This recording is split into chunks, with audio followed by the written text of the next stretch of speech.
6, 5, 4, 3, 2, 1, 0.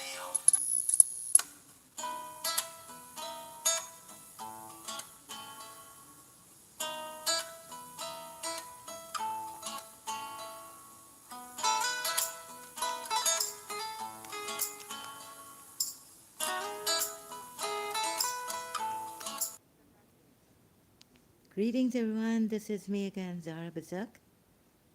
So, conclusion to Surah 73, Ayat 10 against Surah 48, Ayat 16, and before that in Surah Fat about the Bedouins. So, Surah 73, Ayat 10 has gone against Surah Fat ayats against the Bedouins, that they didn't help and they didn't go with the command, obey the command of the messenger. So that's why whatever they thought, evil thoughts and this and that, it should not matter because believers are told. I think it's in the hadiths, if not in the Quran ayats, that for your thinking you will not be punished, but for your actions, bad actions, not bad thoughts, evil thoughts, but bad actions, you will be punished. So we see here that although Surah 73 ayat 10 says, remain patient with a beautiful patient from what, or Prophet, what they say, meaning against you, meaning we have to put in tafsirs and all this to explain further. Doesn't go with about those Bedouins who were peaceful, want to remain at peace and busy with their family and business. Quite a distraction for them. So, since he was the true prophet, I understand that, but Surah Muhammad, Surah 73, Ayat 10, doesn't go, God says, I will deal with them. You remain patient. Um, this and that, with a beautiful patient, I will deal with them, put them in the fire. They are people of ease. Now, Nehmat has bounties of Allah, that. So the bounties that Allah has given to the believers and has promised the believers in this world also, not only the next. As our dua in the namaz, salat goes, kunut, right? Make our this world beautiful and the life hereafter beautiful. And then you will say that, well, they were, it's terrible for them. It's not that terrible. I mean, if you take the Hindu side, let's say, you'll see that they will come back, those people of ease, materialistic people, who haven't maybe harmed anyone, but they're just going on in their life. It's not so bad. They haven't fought you. Okay, yes, there it says that they have insulted. I keep forgetting. Not insulted, but whatever they say against you, keep patience. I will deal with them, God says, in the next ayat or so. Surah Muzammil. So, making you feel that, oh my God, we have to call them to this, otherwise God will punish them, making you neurotically this thing against them, right? Oh no, dawa karo, do dawa. We've got to call them, otherwise God will punish them so badly, right? In the, which ayat, oh sorry, I thought it's the tafsir I opened, Surah Muzammil. You see, the people of ease, the deniers, sorry, and leave to me the deniers. I keep forgetting that too. So, leave and leave me with and leave me and the deniers possess and leave me. Excuse me, and leave me and and leave me and the deniers. Oh, do you see a mistake here? Oh no, again, my Maulana, my teacher would say, who taught you to be like this? I guess I have inherited it from my mother. And leave me and the deniers. You see, if it was like the translations, then it would be okay. But here it says, wa dharni, and leave me. God is saying, and leave me and the deniers. Not with. Okay, so here you see the Shias, what sometimes the Shias say, while with, in that ayat, yeah, Surah Maida at 55, while, they says, wa. Oh, let me see. So here it could mean not only and, you see, and the Sunnis say, no, no, it doesn't mean what the Shias have translated this Quran ayat to be. While he gives charity while bowing down. So the Sunnis say, look at the way this ayat is written, right? For the believer, Sunnis, Shia say this is Imam Ali, and those, so your wali is Allah, waliyakum, uh, singular. Allah and His Messenger, and those who believe, and those who and believe, and allazina yuqimuna, the prayer, and give zakah, wa yutuna, while they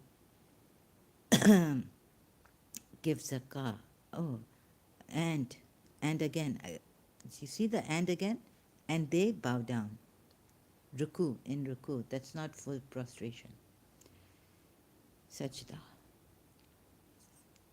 It's what the believers during the 5 obligatory prayers they do before going into sajda. Okay, J007, hello, howdy. Hello, sir. I'm live from Karachi. Okay. What does that mean? Sorry, I didn't get you. So please keep your comments reserved right now. I'm explaining something. Thank you so much. Okay.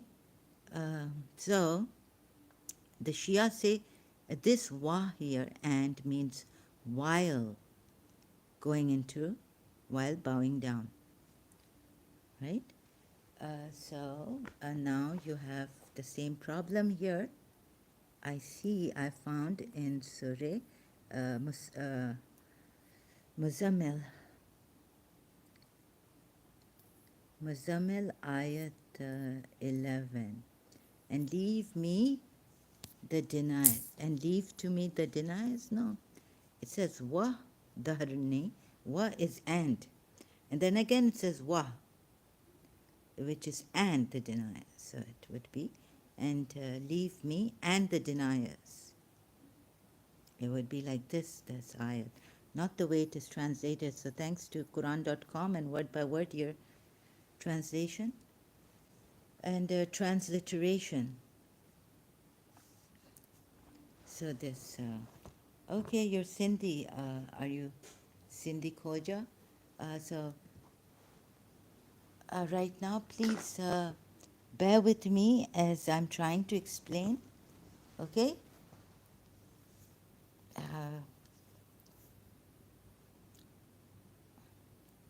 So there's a problem here. It's a problem. Do you see it? Mistake in the Quran ayat. This would be, and leave me and the deniers, the possessors of ease, and allow them respite a little. So mistake has come, but this was, I just saw it. I didn't see it previously. You can check my 1 and 2 parts on this. For we certainly have shackles, a raging fire, burning fire. Okay? And choking food and a painful punishment in store for them. So you would want to dawah them, invite them. On the day the earth and mountains will shake violently, and mountains will be reduced to dunes of shifting sand. Oh, and another ayat actually for the Jews and the Christians also. Before we believe in this, before we obliterate your faces, so be patient, O Prophet, meaning with what they say. It says that this surah was for the Prophet, and especially this part also would be for the prophets. You know, arise and warn and this and that, and shun idol worshipping, abomination, clean your cloth. And this is Surah Muzammil, meaning the what is it in English? I've forgotten the shrouds or the shrouding. What is it called? So this is for the Prophet, okay? Be patient with what they say and depart from them courteously. Um, Leave it to me to deal with the fluent ones who give the lie. No, Abul Alamud doesn't say that.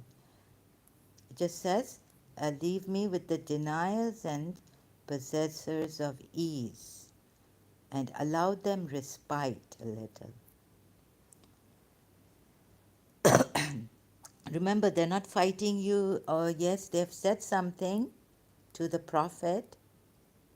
Here, steer clear of them in a polite manner.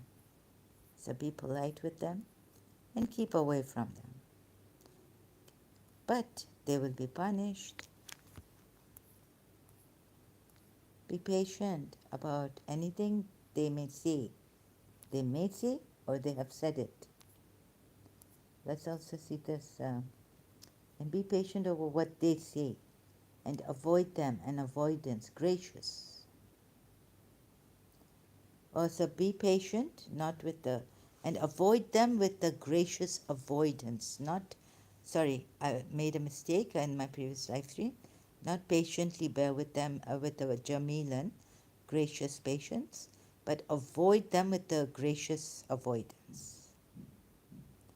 Okay, so this correction I had to make. AJ007 says I'm an atheist. Okay, that's good. So this, okay. What the point I'm making is that contradictions, like, but now it says believe. So it's become strict, more strict. First it was like, okay, Allah will see to it about them, but even that ayat is not right. And but here, Surah Fat ayat says against the Bedouins who we're told they're lying, they just don't, they're saying this and that. But it gets stricter, right? Here, even you could see, just to reconfirm, before we obliterate your faces.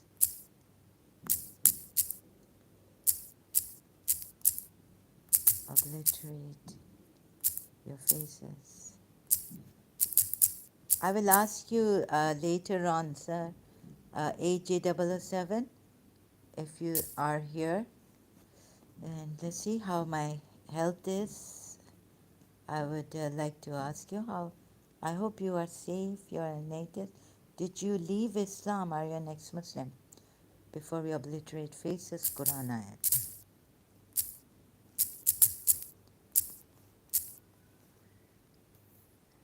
Surah Nisa 47. Oh, you have been given the book. Believe in what we have revealed, confirming what is with you before we rub off faces and turn them shaped like the backs. One translation like this, but you're confirming before we efface faces. So very strict, you see, before we obliterate faces and turn them towards their backs or curse them. So you've been scared, fearing, that, oh, God is going to punish us so badly. All right? And those who have left this religion, very courageous and realized. So how did you leave it with so much threats and all this? AJ007, sir? Um, and you could see in my previous live stream, I saw that he's a thief. taking spoils of war. It's for Allah. Allah doesn't need it. But you would say so it circulates or for the needy. Well, the needy and all this are mentioned in another ayat with Allah.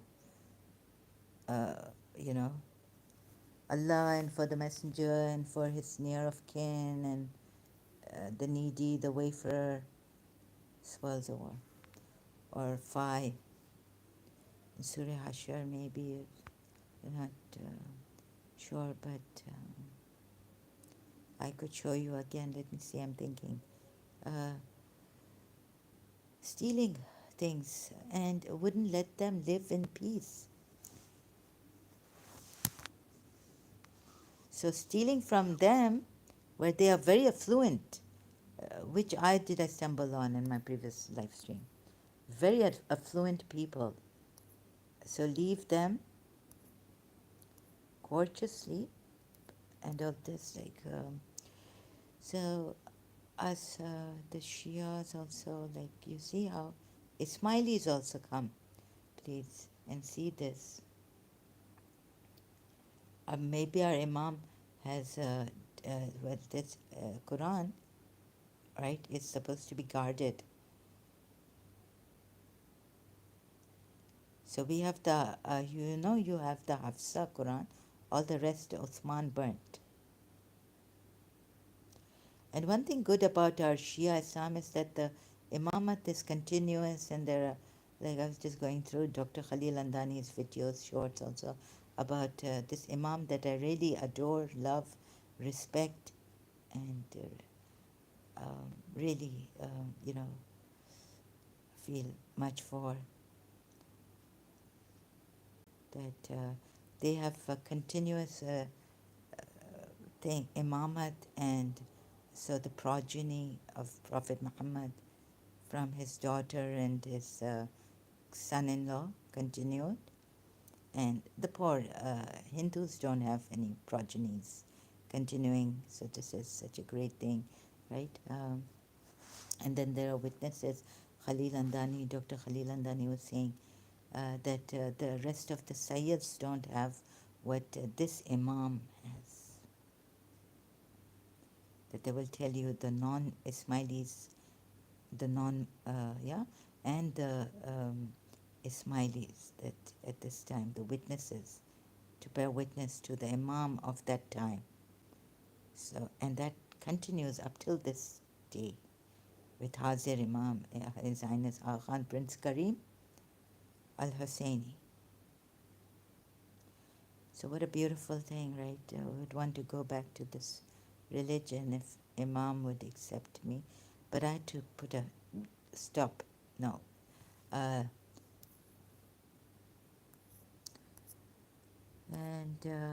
one other person came in my previous live stream saying that don't say anything wrong about Islam and all this. I didn't quote the ayats actually. Usually I would quote the ayats, but I said it on my own. Now there's an ayat against the polytheists. There are ayats against Surah Baina against Jews and Christians and the polytheists. Worst of creatures. Since they are lying, they are the liars. So they are the worst of creatures. Allah says it, Allah has given you license to say it. Maybe not in front of them, but definitely behind their back, right? And don't make them friends and this and that. The Jews and the Christians, preferring them over the believers. So, okay, the Ismaili I was stuck on recently and went back to check some things because I would really like to know and come to if this is the true religion. Ismaili Islam is the true Islam. But the thing is that, it could be a very good intellect, the light, and this is passed through Prophet Muhammad to the rest. First of all, the Ismailis believe that Abu Talib was the Imam, and all that. Anyways, it's passed through, and it's come to, it's continuous. So there are some fake gurus you would think of as, these gods. And about shirk, Khalil Andani says that most of the Sunnis, religious scholars, they don't think it's shirk to call on Prophet Muhammad for help. There's also a hadith he's given in his short video. Oh, in it, no, no, in his video. You can check that. And so, why would you say bad things about His Highness Ah Khan and the Ismailis? Wrong things. Hmm? So, in yourselves, you are not united. And you're telling people not to say wrong things. When I know you say wrong things about your own Muslims, you consider them prophets, polytheists, this, that. Teach them is, oh no, shirk. Shias do shirk. You say wrong things against Shias. 12 are Shias. So all this. Now, let's see.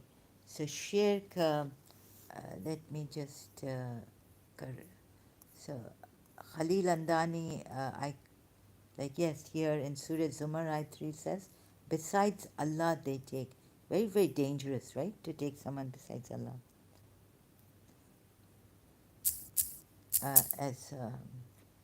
No, no. Well, they take awliyas, not lords. Some translators put Lord there. Now, why hasn't, okay, Imam is present and we have he lets this Quran, Muslims read this. And you Muslims who say bad things against Ismailis, you feel you're going to go to heaven, they will go to hell. And our Imam, the Ismaili present Imam, he should immediately say this Quran is not the true Quran that has come to you. I have the true Quran. Immediately say that. You know how important it is. Against deniers and materialistic people, atheists meaning also. Sorry, am I jumping too much? Well, just let's say people of ease, Nehmat. I mean, they're going in the fire, please help them. So this is bad about Islam, even in Ismaili. I can't understand this. Uh, His Highness should uh, reach out, like you people come here and stop and kill, and or you would even kill people who leave their religion, Islam, or distract or whatnot. So here we have, you see, Khalil Andani. Let's talk about this. Am I confusing you? I'm sorry if I am. About shirk. Unquestionably, for Allah is the religion, the pure, and those who take besides Him uh, protectors, not we worship them except that they may bring us near to Allah. In nearness, right? To Allah in nearness.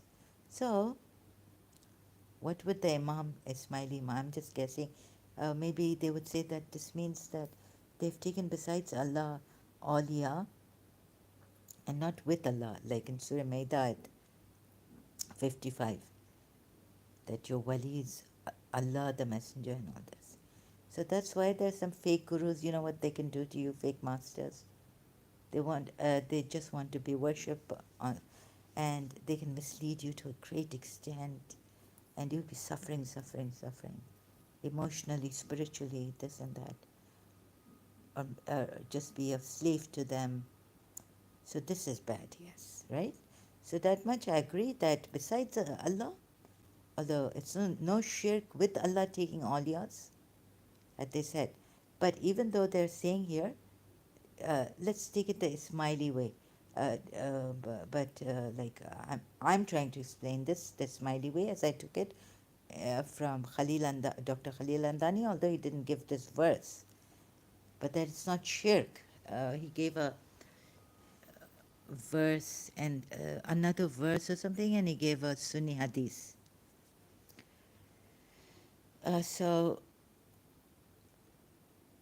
oh, you're watching live. I'm a Sindhi audio. I'm live from Karachi. Sorry, I didn't get you, AJ007. I thought you said you're live on your channel. Oh, so you're watching live from Karachi. Christopher Machogo, thank you for uh, making it clear for me what AJ007 was trying to say here. Welcome, AJ007. Welcome, Christopher Machogo, watching live from Taraba state of. Okay, okay. That's great. Be safe. Oh my God, watching live from Karachi. I can't believe that. From Karachi. Please be safe. AJ007. If that's what you mean, what Christopher Machoko means here, that you're watching live. Oh, I think AJ007 forgot to put I'm watching live, watching. So please be careful, protect yourselves, and be safe. Okay, so let's take the smiley. Maybe this is what Khalil Andani would say, although he's very proficient and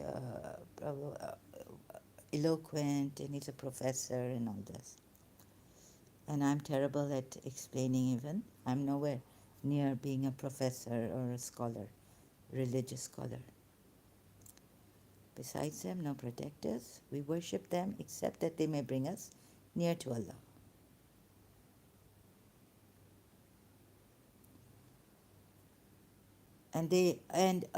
God is saying God is saying that don't worship these awliyas because they're not like the awliyas that I've the wali, right? The messenger is the wali. uh, I am the wali, messenger is the wali, and the believers who bow. However, the Sunnis take it and the Shias take it as Imam Ali, being Imam Ali one. So, okay, so this, the Ismailis I can explain for the Ismailis and show you that if you take it that way, the Ismaili way, then it would be besides Allah, because you know, the Imam, the progeny, we have fake gurus in India and elsewhere, fake masters, you don't have their covert, you don't know where the nasl, where they come from. And they say, oh, this is our lineage, or from China, fake and fake masters and things like that, right? They can do great harm to people. Even they can make your mind go crazy, like they'll be molesting you and things like that, assaulting you, and you would go with them. Like, you know, even an adult doing that to a child when the child doesn't know what's right for them at that time, and they're just going with it, going with the adult even. So very, very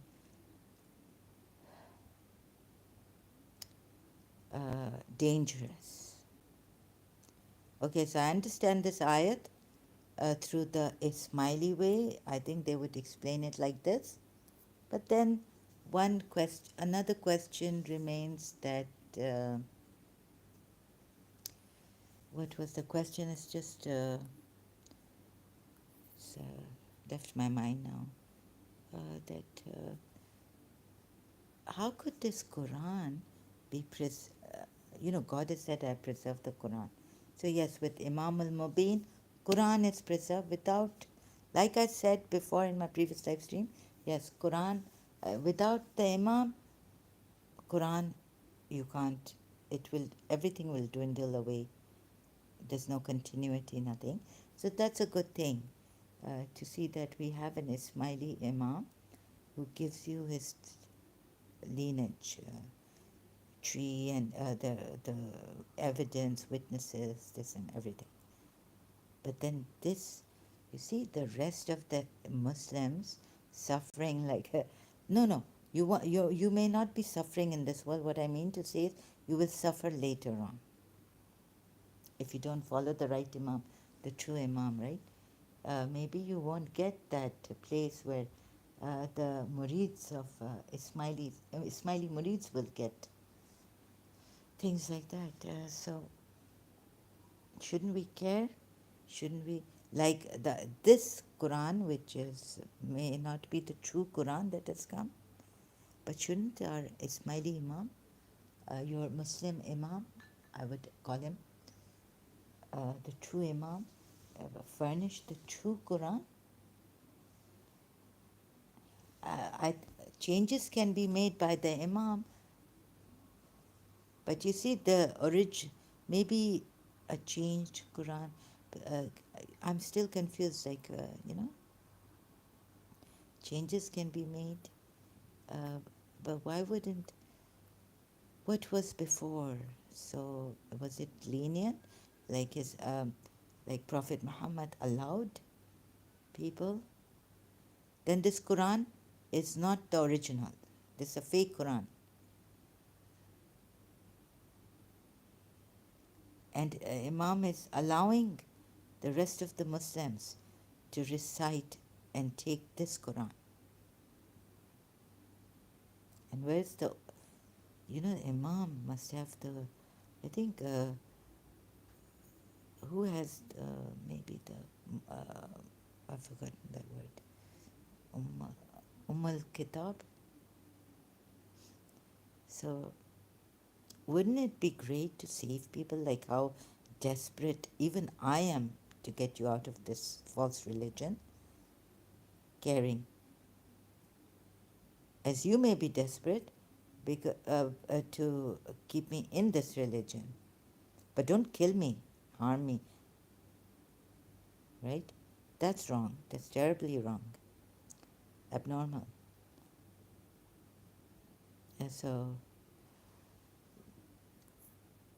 uh, it just doesn't, so fake gurus, this and that. So, I'm sorry, as much as I love this Imam, Ismaili Imam, I may call him a master Maula, but I cannot completely accept this Ismaili Islam. It's just not.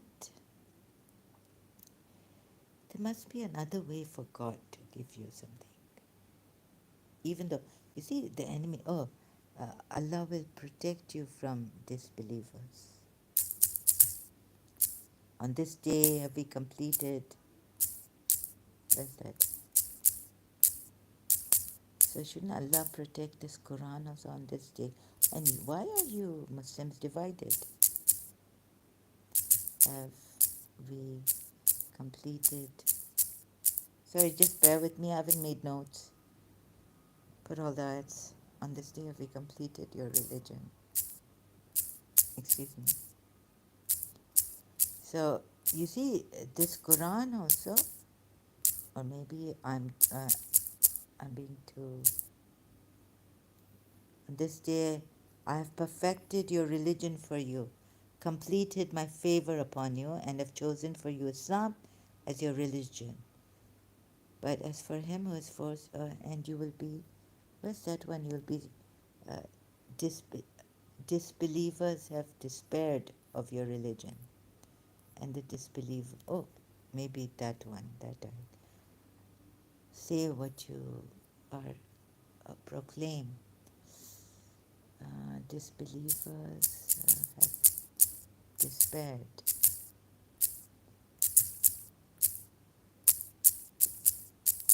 So let's see how that ayat goes. Of your religion or something. I'm bad at this now. I don't remember all the ayats. Oh, not order.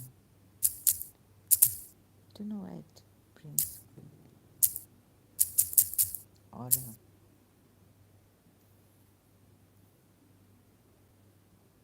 So fear them not, but fear me. This day I have perfected for you your religion. It's the same ayat.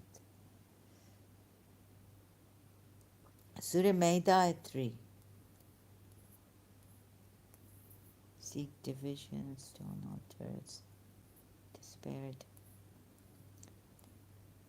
sacrificed their disobedience this day, have despaired those who disbelieved of your religion. So do not fear them, but fear me. This day I have perfected for you your religion. Right? So important part is here that the disbelievers have despaired of your religion. So do not fear them, fear me. Okay.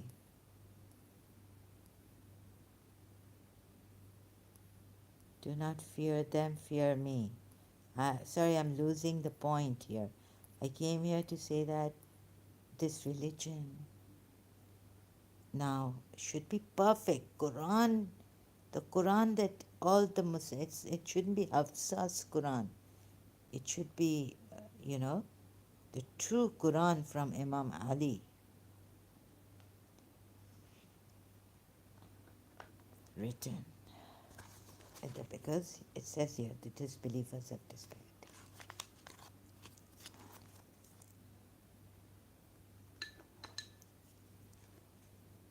So even the wife, because Aisha and Abu Bakr, Aisha was against this. Your Ummul Mu'mineen. I've read in Ismaili also, not only in Shia, but not only in the Sunni hadiths, where I can see Aisha is jealous and she doesn't know how to behave, and in Surah Tahrim also, but I'm against Prophet Muhammad in Surah Tahrim. So, likewise, they don't take, we Shias don't take from the Ummul Mu'mineen, we take from Fatima Zahra and the Imams. So, shouldn't, there's a hadith or some, which says that Quran was burnt. All the rest of the Qurans were burnt. Hafsa's Quran was preserved by Uthman bin Affan. So Ismaili Shias, Twelver Shias may not believe this, and so this is the true Quran, right? This one. Then Imam has to explain Surah Hashar ayats and all the contradictions that I'm giving here.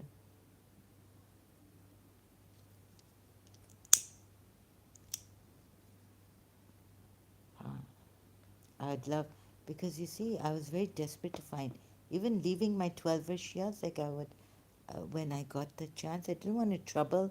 Maybe I was shy, or you would think I'm not sincere in my religion, but no, I was shy. But as desperate I was, like how to go to the Ismailis and say, I need to know. So I had to pray, oh Lord, show me in my dream and all this. With how many Imams? What are the names of the Imams? My one Shia 12 friend said she's seen on the Kaaba in a dream all the 12 names of the Imams,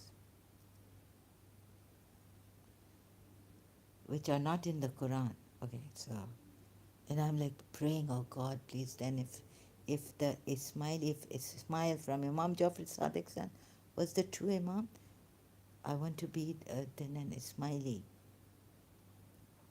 right? It's very, very important to follow the true Imam.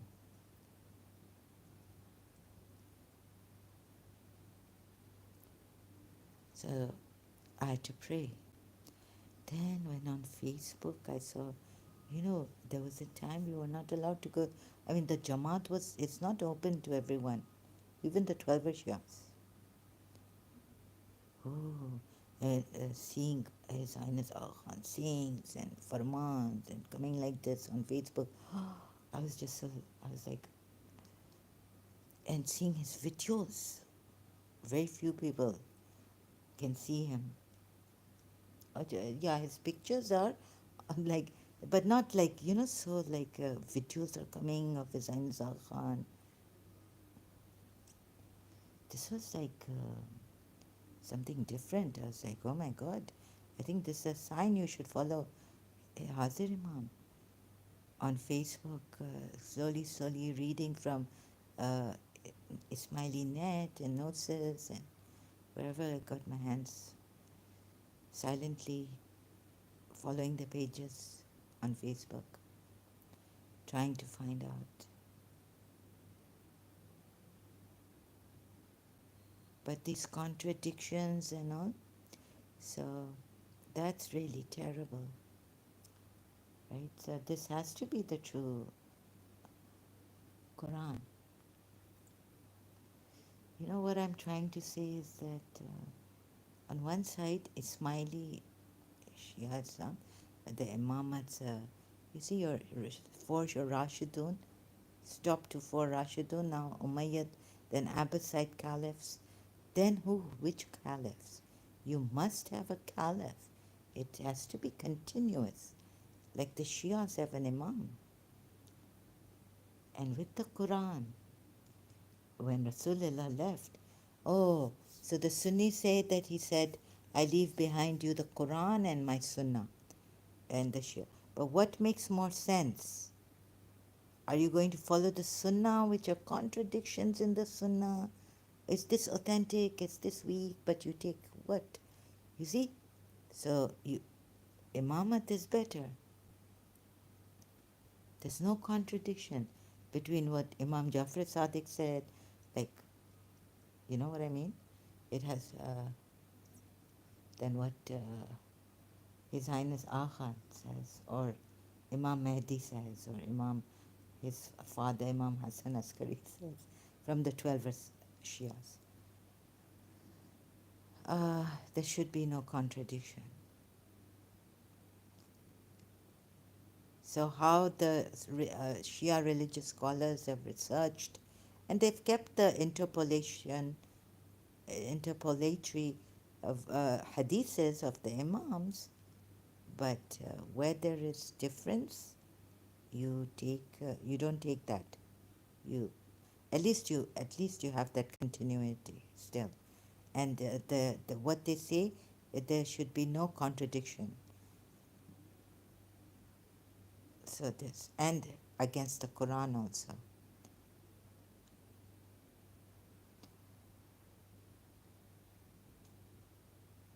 So there's now so many problems. So thank God I came across Jiddu Krishnamurti and all.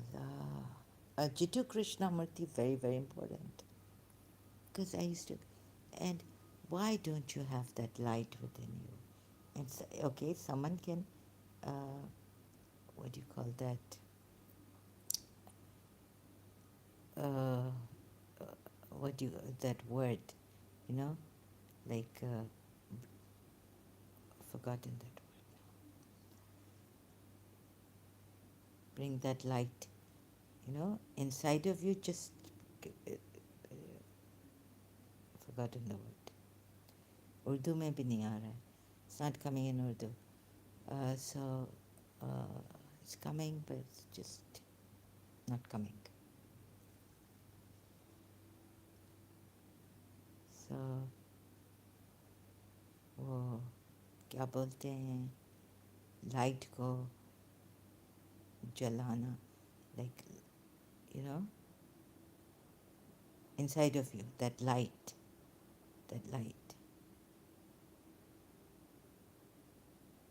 So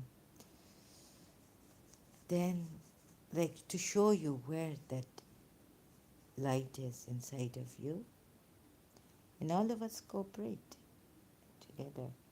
Once that divine light is lit inside of you, then can you do wrong?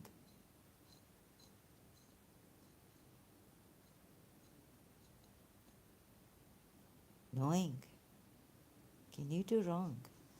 Then you are gone case. If you do wrong after that, then something is terribly wrong with you. I think who said that ignorance is evil? Ignorance is evil. Once that you are aware of such a, you know, like if I hurt someone, I'll be hurting myself later on. You can see it. It's my loss. So, spiritual enlightenment, awakening, is this, that you see it. If I lie, like Imam Jafar Sadiq has said, it's like putting your hand in the shit potty, right? So, ignorance is evil.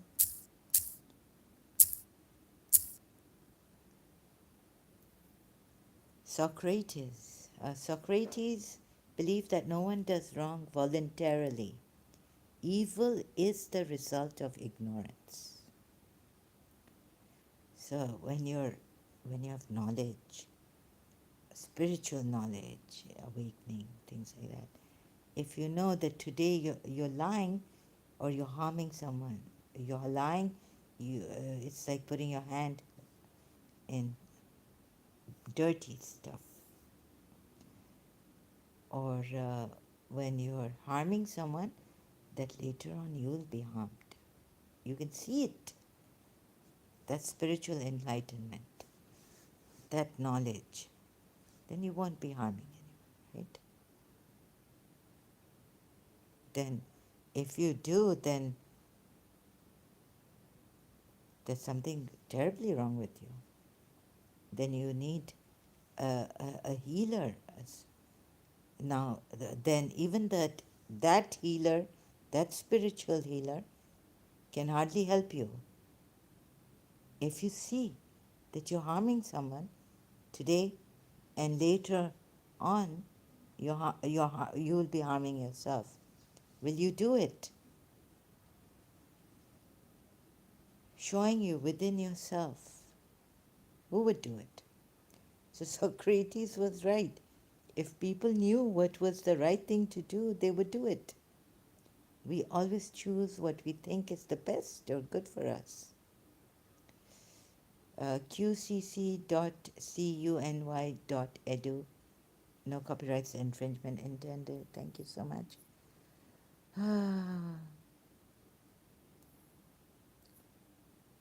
So, evil is the result of ignorance.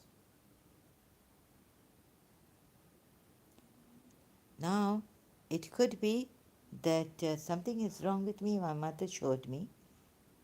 Let's say she took a tissue and she smoked, and she showed me that my lungs will become brown like this, right? The nicotine tar, dagh, or the thing it left on the tissue. Something is wrong with me. I'm addicted. It's a habit. I need help. And my mother has shown me. So that is, yeah. Now, my mother enlightened me.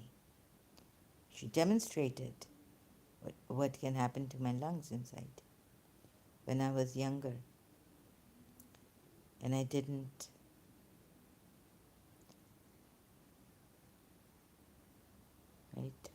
eat. And she didn't eat. So something was wrong with both of us.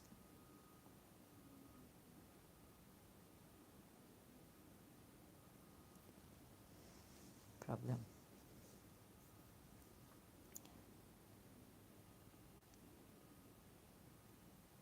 So I've gone into a reverie now. Habit, very bad.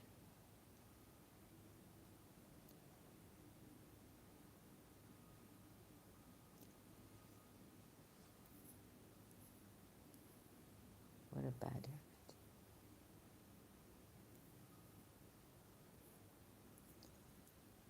So habits can be dangerous. Sometimes I've even thought about, why did God give Shaitan respite? Or, okay, Shaitan, But Pharaoh respite. Now, when he sent Moses, they say that in psychology, some people, it gives them a great pleasure to harm people. And once you keep doing that, it becomes a habit.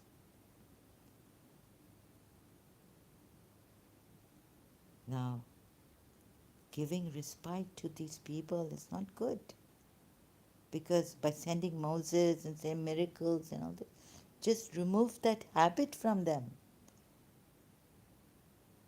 At least remove the habit, right? And then say, okay, I'll show you that God exists. I'll show you what will happen to you tomorrow. God is saying that you will be in the fire.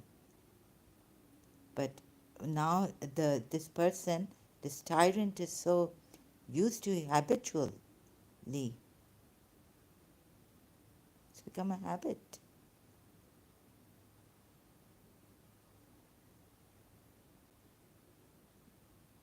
It's given him much pleasure. Some people also get pleasure out of hurting people. The pleasures we, even us, ice cream is pleasurable for maybe you're delicious, some food you think is your favorite, you think no, but it's delicious, it's your favorite food, but it's not good for you.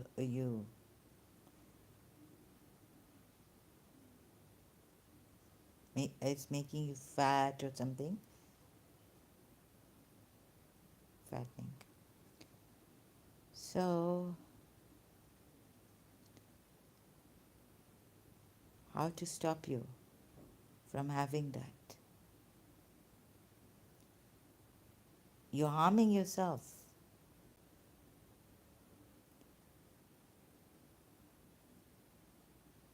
So, giving respite to Pharaoh was not a good thing.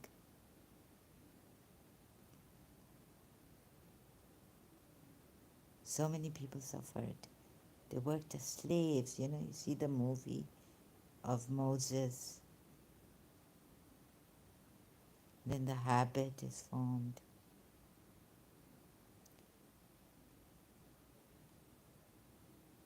So you see, my life, it all turned, I was like, no, God should have done something else.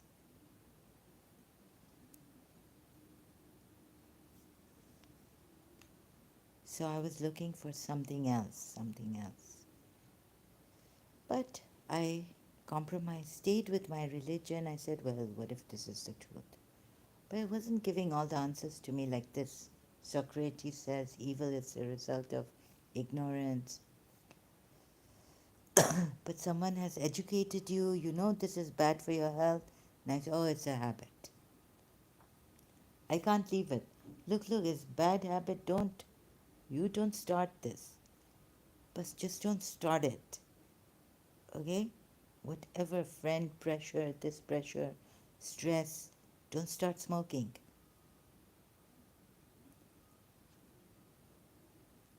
But mine is a habit. My mother educated me about it, against it.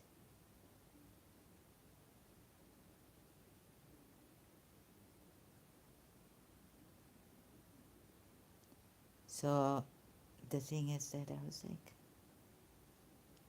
let's, maybe someone should help me, that I release this habit. Melt away my anger, my this. How will I be strong within myself? I pray to God. I feel, sometimes I felt helpless. I really did feel helpless.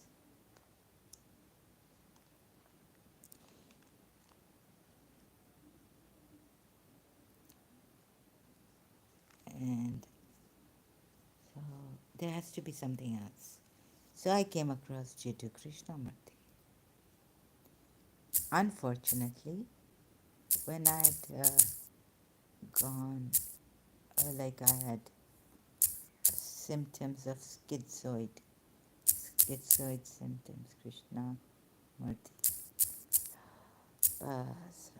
see this. Oh, well, sorry, Jiddu Krishna books in Karachi. I bought and bought, saved and bought, saved money and this. Bought his books as many as I could, and it made sense to me. See, the only thing that made sense to me now was this. I left all other books like Paulo Coelho. Okay, I bought his book, Rumi's Daughter. I think Paulo Coelho. I was very interested. I left everything. Started reading Jiddu Krishnamurti. And at first it was very difficult to understand what he's trying to say. But there was some aha moment. Oh yes, yes. I know this is it.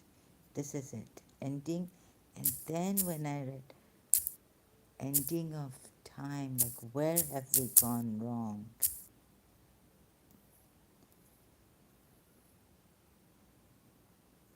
But David Bohm, a dialogue book by David Bohm and Jiddu Krishnamurti.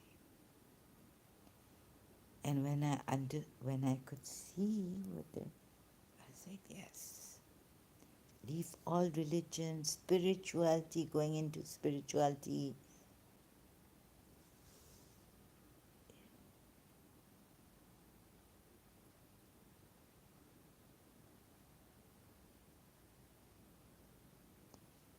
We were saying that psychological time is conflict. Now this book is like PDF file from holybooks.com for free. It was expensive for me when I was in Karachi. I bought the book, right?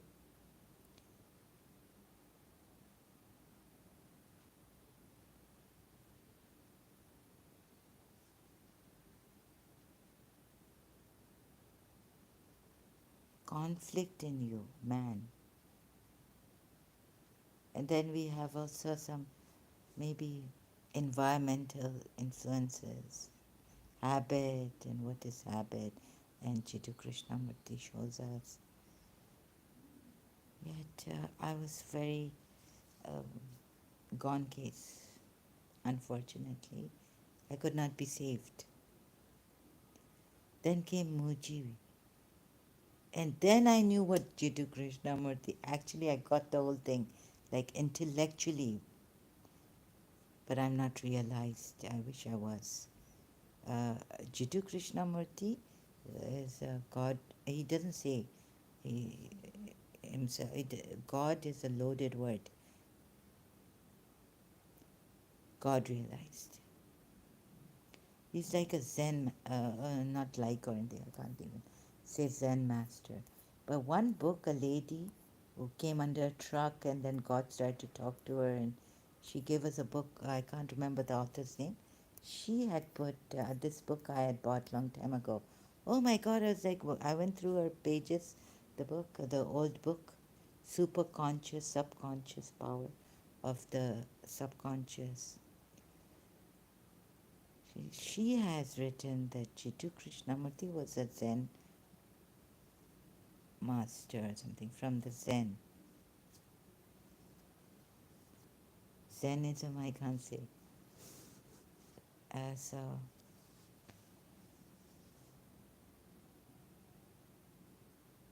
amazing. So this is all I have. And I've been in, I thought I'd die or something. I haven't found, I'm a truth seeker and love is universal. And I am questioning the Hindus. I found a lady, see, because for my horror stories, like she can exercise and all this. I found this lady, Dr. Astro, on YouTube. Let me see, Dr. Astro. Let me give you the whole name, Dr. Astro Trishla. So you have to follow. It's I don't think it's enough to just. Well, it's good for you to do yoga, but nazar nahi lage, this nazar, evil eye, So you have to follow the Vedic. She's a Vedic astrologer, psychic and energy reader. Need to put, you know why you need to put, they put a bindu, huh? Because so nazar, evil eye you don't get, and all that. You have to follow a set of rules.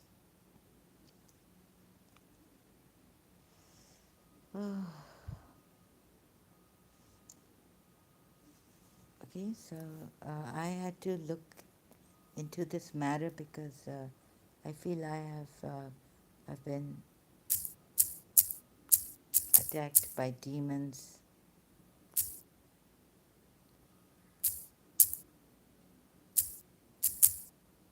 Trishla.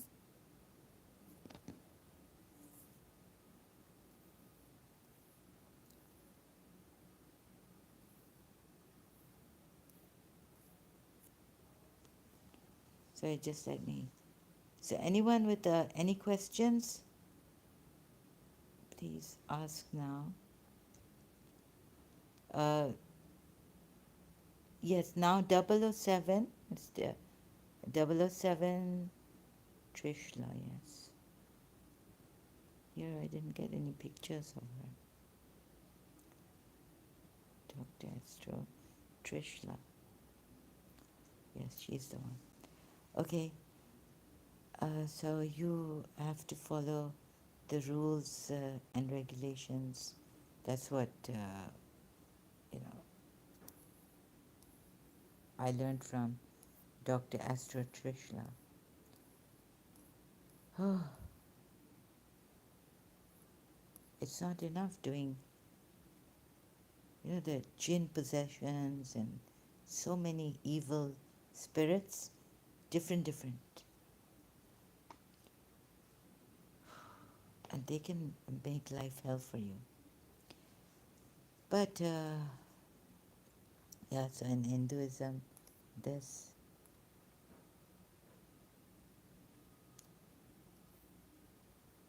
So, what is enough? Why the jinns and all this really? Don't we have enough evil in ourselves? Isn't it enough for God? I mean, whoever, why did he create this life that all the karma and people suffering and spirits suffering also after death, and they come and they harass you because you've hurt them, and it's terrible, terrible, terrible. So I was just wondering, who have I hurt in my previous life, or what have I done?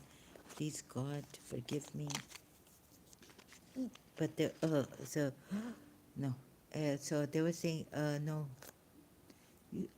the guilt, I was feeling so guilty. It just makes me more, now, it just kills me. It's worse than killing. It's really maybe, so, like, how shall I help you people? Because I can't help myself. But at least step by step, at least get you out of this religion. And I'm still so confused. And it's so distressful about His Highness Ah Khan.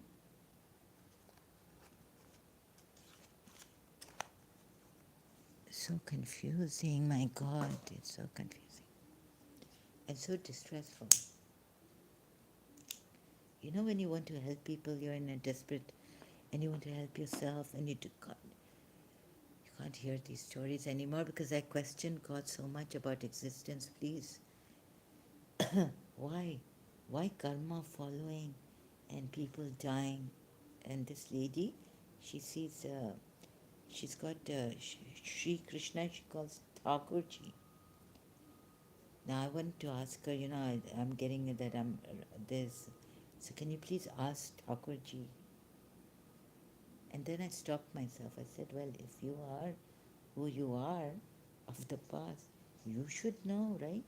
Instead of asking that lady, that please ask, what if she tells you, no, Thakurji is saying you are not what you think you are, Radharani? Then I'll be like, oh, then more confusion, then then I could say, oh, my mind works, the works, questioning everything. So AJ007 has said, howdy. I'm watching from Karachi. Welcome. I'm a Sindhi. Okay, welcome. I'm an atheist. I hope you are safe. Any questions, AJ007?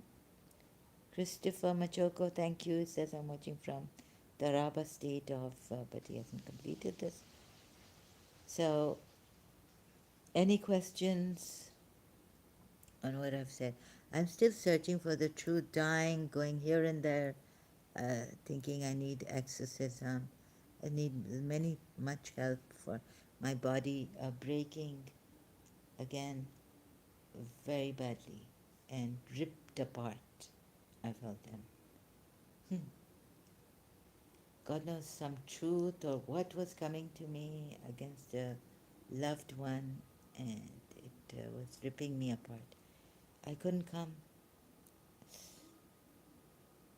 online for this.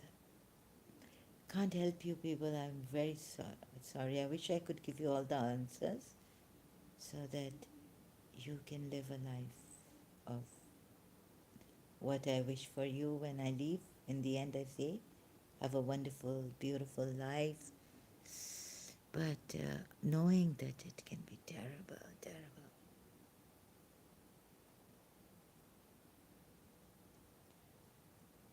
Oh God, divine help. So it was very shocking also. What was shocking was when I came across Master Lin, Master Chu Lin, I would call him. What happened is, I, he said that, it's not about Buddha, Christ, it's about you. And he helps you just to heal yourself, to find that chi energy. And then Master Shah, like it, at least Master Shah, you have to, he makes you masters, you join him. But here from a distance, Grandmaster Chu Lin gives you how to heal yourself. You don't even have to join him if you don't want to. But you heal yourself. He said he does this, for people who can't go to the hospital like me. I was like, who's going to help me? I can't go to the hospital. So, or those who can't afford. But even though I don't have to afford it, it's free for me. I can't go to the hospital. What will I tell them? And I've told them, and they say nothing's wrong with you. They send me back. So it's all psychosomatic or things like that. Anyways, that it shocked me. I was like, this is it. Master Chulin is it. Grandmaster. That didn't work. I'm trying to breathe and they're taking my breath away here and all this, right? So, sorry. I wish I had all the answers. And once I was like, this is it, this is it. But Qigong is very good, and the from Master Shah's master disciple who became a master, I learned that Qi energy's source is the Tao. Is the Tao. So Tao, call upon Narayan, call this, call that. Why do people have to suffer so much? Wasn't it better that now something else? A question that I've ever been asking myself since I suffered. Um, it's like maddening pain. That God had not created anything, that there would have been nothing for us to have any karma, any punishment.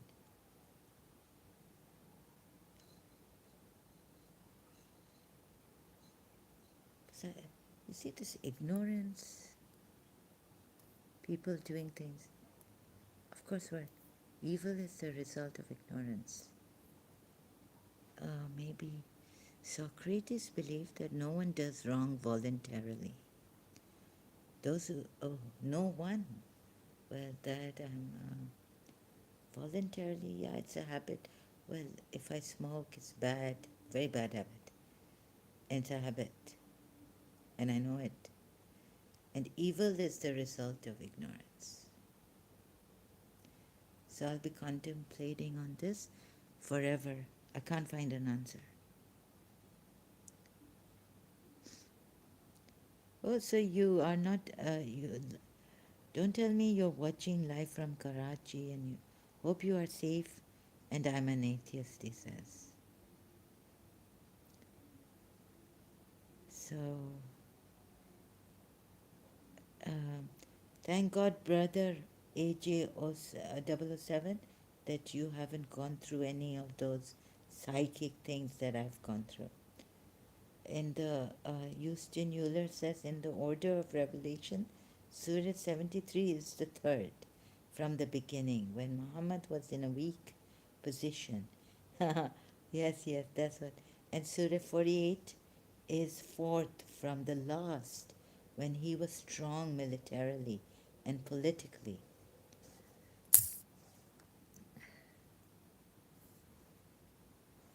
So, you see? Yes.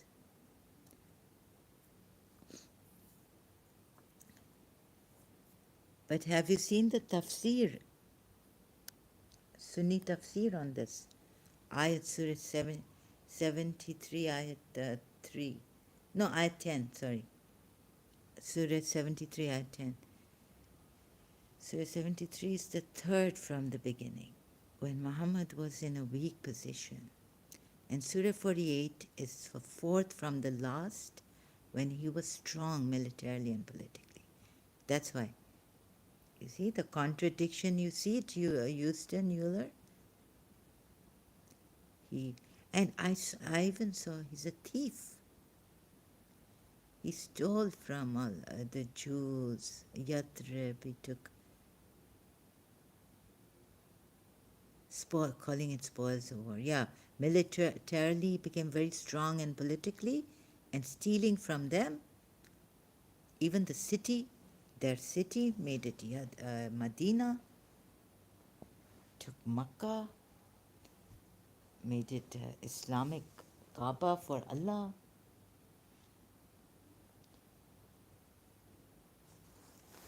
What there are contradictions between early and late surahs which are solved by saying the early verse is abrogated by the later.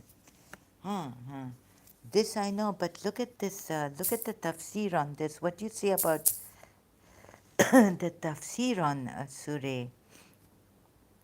It says that this. Some say that this ayat has been. No, it's here on surah 10. But look at the irony that even the Sunni religious scholars have brought this up. Ma'arif al-Quran, tafsir by Ma'arif al-Quran, I don't know. Injunction given to the Holy Prophet to bear with patience and fortitude the jibes, opposition, and persecution of his enemies. Some scholars of tafsir say that the injunction of this verse is repealed by verses of jihad which were revealed later on. But a careful analysis indicates that the injunction is not repealed. What do you say about this? Oh, Houston Euler, thank you so much. Did I, for those weird Shia hadiths you gave me, I couldn't read them all, I apologize. It was too much for me. Yeah, so, but even then the Ma'arif al-Quran tafsir says that some scholars of tafsir say that the injunction of this verse is repealed by verses of jihad, which were revealed later on, but a careful analysis indicates that the injunction is not repealed. So this means it has a contradiction. Only some say. Let's see Ibn Khatir, this command to be patient with the harms of the disbelievers and discussion of what they will what's this? Allah, what's this word? RECE, not complete. Allah commands His Messenger to be patient with what the foolish who reject Him among His people say. Yes, I saw that the very next day after reading the weird surah, you seem to be having troubles. Weird hadiths, Shia hadiths. Yeah. Uh, it was very painful for me. This means in a way that is not blameworthy. What is Allah also commands him to keep away from them in a nice way. This means in a way that is not blameworthy. Then Allah says to him as a threat, excuse me, and a warning to his people, and He, Allah, is the most great, whose anger nothing can stand before. And leave me alone to deal with the deniers, those who are in possession of the good things of life, meaning leave me to deal with the rich rejectors who own great wealth. For verily they are more able to obey than others besides them, and they are requested to give the rights to people because they have what others do not have, and give them respite for a little, meaning for a little while. This is as Allah says, a little while, and let them enjoy for a little while. Then in the end, we shall oblige them to enter a great torment.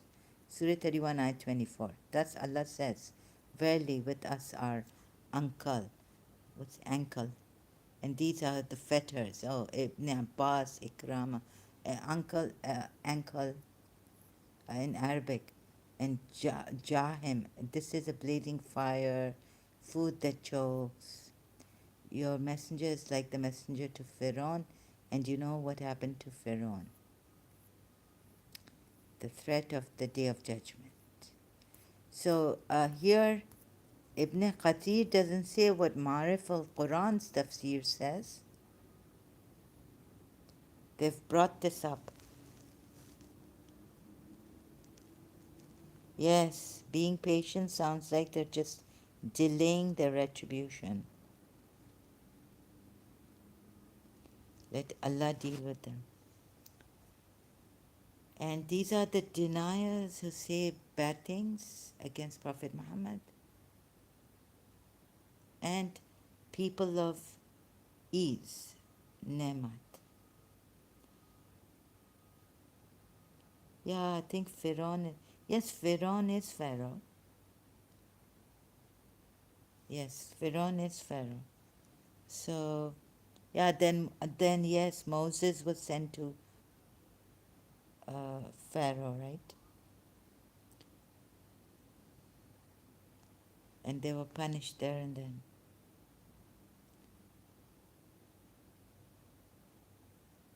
Yes, later on. Leave it for a later time. Now bear with them patiently. And then when I want, yeah. So,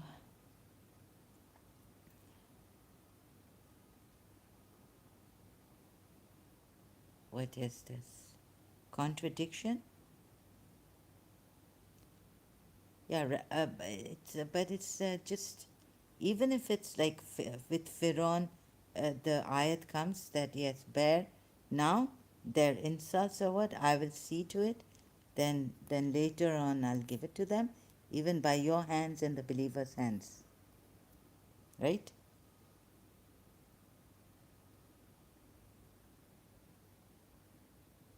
For the time being, bear with them and part with them with a cordial parting.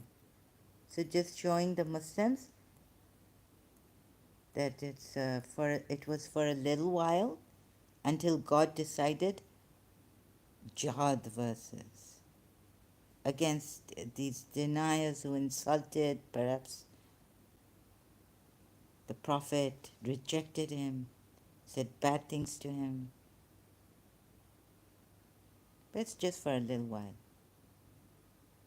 Because you see in the later ayats what happens to those who don't even help him, who want to live peaceful lives, who are able to live peaceful lives, as Bedouin Arabs were in Surah Fatah, and the Makkan polities did not trouble them,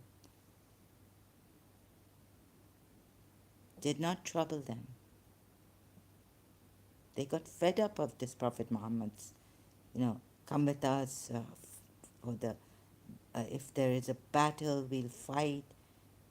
No, they said we just want to be with our family.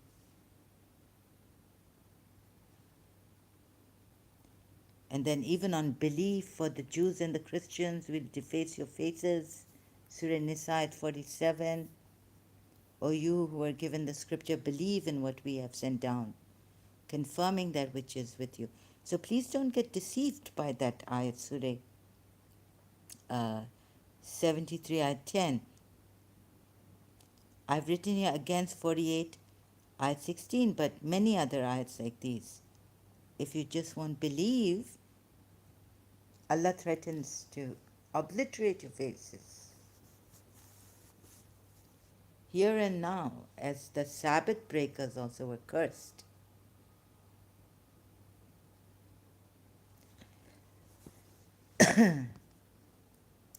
So please don't get deceived.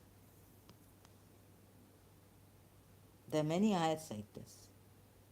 I mean, a surah, like in Surah Azab also. The hypocrites and those in whose hearts is a disease do not cease from what? So the tafsir, you'll say go to the tafsirs,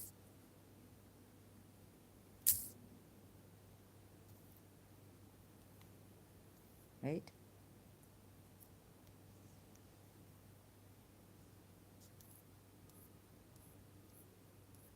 And you really want me to believe in this tafsir. Having diseased heart points to two kinds of evils. There you're told in Surah Muzammil, those who enjoy life, who have materials, and atheists like atheists. AJ007, are you scared? They are good atheists, mate. They're just enjoying life, okay? They won't get in the hereafter. Let's say you won't get those pleasures. Maybe they should go in the ash land, where there's all ashes. But don't burn them in the fire. Having diseased heart points to two kinds of evils: that a person should be an ill-wisher of Islam and Muslims, although he gets himself counted among the Muslims, and that he should be cherishing evil intentions and having criminal mentality, and his evil tendencies be manifesting themselves in everything he thinks and does. This implies that the people who, in order to cause panic among the Muslims and to lower their morale, used to spread rumors in Al-Madinah to the effect that the Muslims had suffered such and such serious setback. So you have to read the tafsir maybe to know what such and such setbacks they suffered. Might be related to Surah 4, Ayat 59, which says to obey the rules too.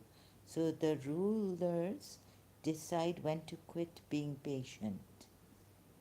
Oh, thank you for this help, Houston Euler.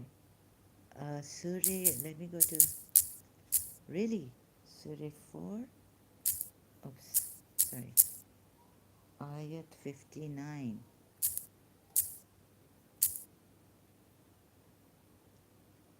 Believers, obey Allah and obey the Messenger, and those from among you who are invested with authority.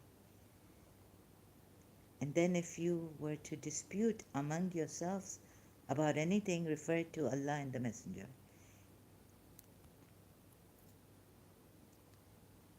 Might be related. Might. There's always this question mark. Oh yes, if you're the authority among you, yeah, they could say, but they can't go against Allah and the Messenger, right? And that last part doesn't make sense if they're already obeying Allah and the Messenger. Hmm? Which last part? Oh, you who believed. First of all, the believers do obey Allah and the Messenger. They have to. That's why they're believers, right? Okay, last part you said. O you who have believed, obey Allah and the Messenger and those having authority among you. Then, if you disagree in anything, refer it to Allah and the Messenger. If you believe in Allah, if you believe in Allah, and oh, there's a problem in this ayat. You've pointed out well. If you believe in Allah, of course they believe in Allah.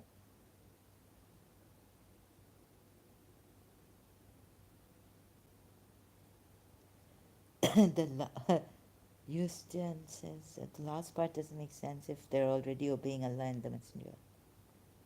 Believers, yeah. Ah, and this part, uh, Houston, it's this part. But you're saying, should you disagree on anything? The last half of the verse. Yes, it's kind of, should you disagree on anything? Then refer to Allah and His Messenger. And why should they disagree on anything? If you believe. And see, they have to put truly or something. What's this? If they are believers, obey Allah and obey the Messenger and those authority among you. But the ones in authority among you should disagree on anything, or what is this? Unless it means the rulers get free rein to set rules, laws for things, not specifically in Quran or Hadith.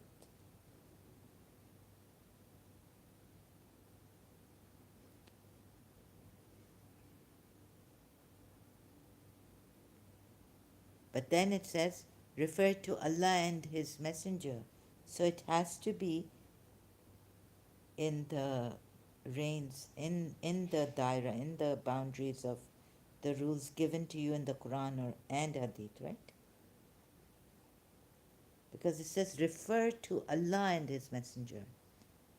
Messenger would be the Sunnah, and Allah would be who? The Quran. It's a vague. It's a really in a very. It's vague. That is, isn't that right? This ayat is quite vague. Among you, authority among you. Here, why does it say authority among you? He is the only authority.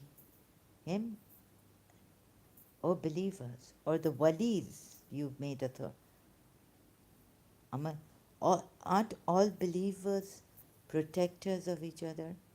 What does this ayat mean? It doesn't go with the. Some ayats don't go with Islam and the Quran ayats.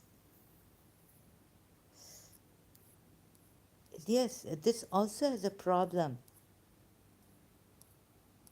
A lot of problem.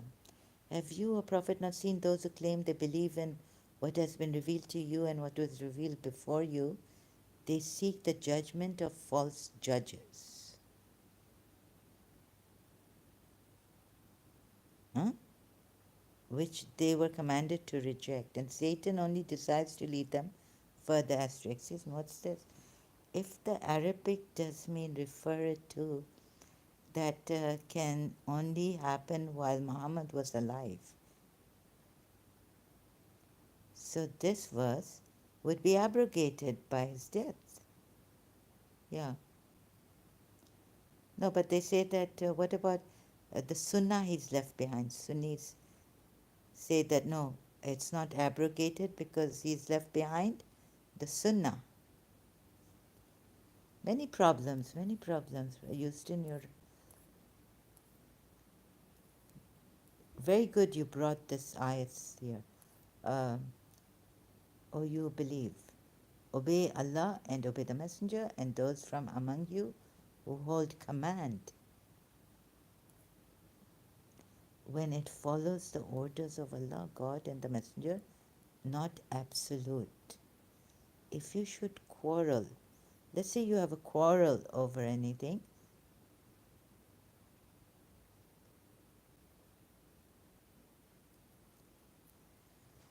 why would you have why would these, anyways, it's like in very rare cases, but that also shouldn't be. This Quran has given you laws. Surah Nur ayat, if the Arabic means refer it to, that could only happen while Muhammad was alive. Refer. Oh, not even his sayings and his traditions, his acts, deeds, recorded later on after his death. Would it still mean he's left? No, because he said, I've left behind for the Sunnis, it says Sunnah, recorded. And, but then the Sunnis have also this hadith where uh, the Sahaba said that Prophet Muhammad said, don't write anything about me. Right? So there are contradictions. Refer to Allah and the Messenger. It's not, you see how obscure, it's not clear. It's open to interpretations. You could take refer it that he should be alive. And your English is great. And if in Arabic it says refer, farudduhu. Refer it, it says in Arabic here. I don't know. English, Roman, sorry, no. In English it says refer. So this ayat, God knows, you see how problems, and someone will say, ask a Quran expert.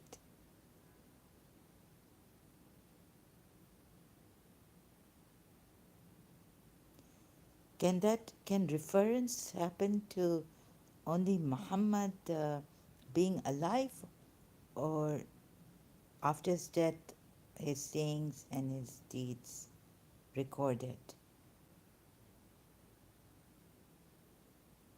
Referring when you are in dispute. Hello, Prophet Muhammad, we are in dispute. Oh, when even the Quran and the Hadith have not given anything on that. Yes, you're right.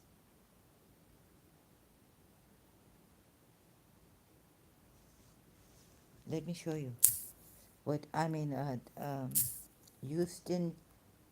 Sorry, Euler, if your last name, I may have been mispronouncing it. I apologize. Is it Euler? If the Arabic does mean refer it to, that can only happen while Muhammad was alive. So this verse would be abrogated by his death. Good point.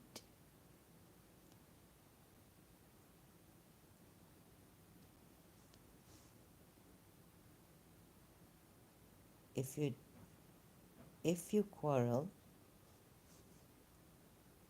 and what if you don't find anything in his hadith also, in his traditions. Yes, if refer to Muhammad means to use the hadith, that implies the hadith are complete on all matters. Yes. And they shouldn't have any contradictions. Yes. Very well put. Good. Houston, I think I need your English and your. Very good, very good. I need your help here. Thank you for your help. Yes. Then the hadith should be complete on all matters.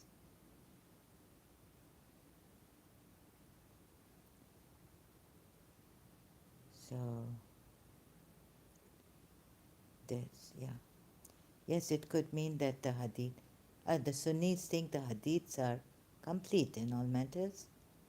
This Quran is complete. Right? What? Am I missing out on something? Are we?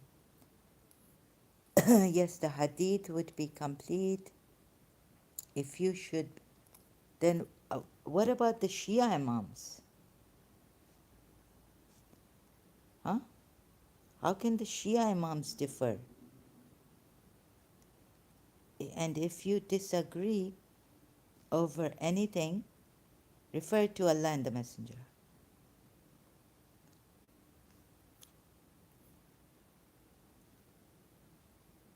And the Shia say there is no authority except for the Imams, right?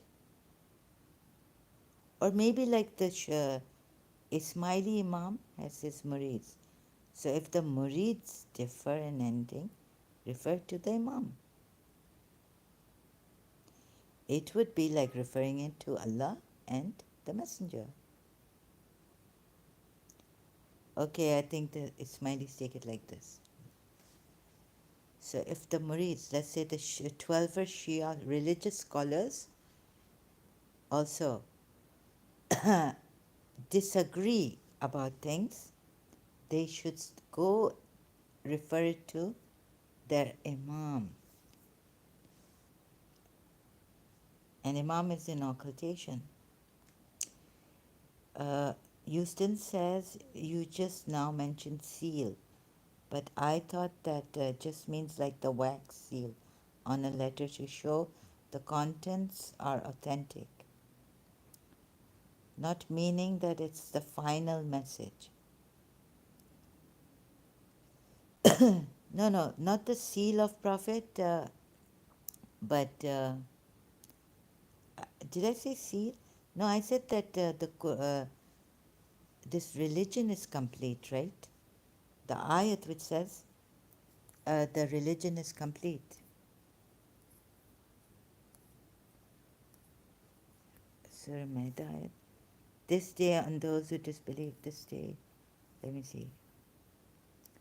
Prohibited you seek your religious fear.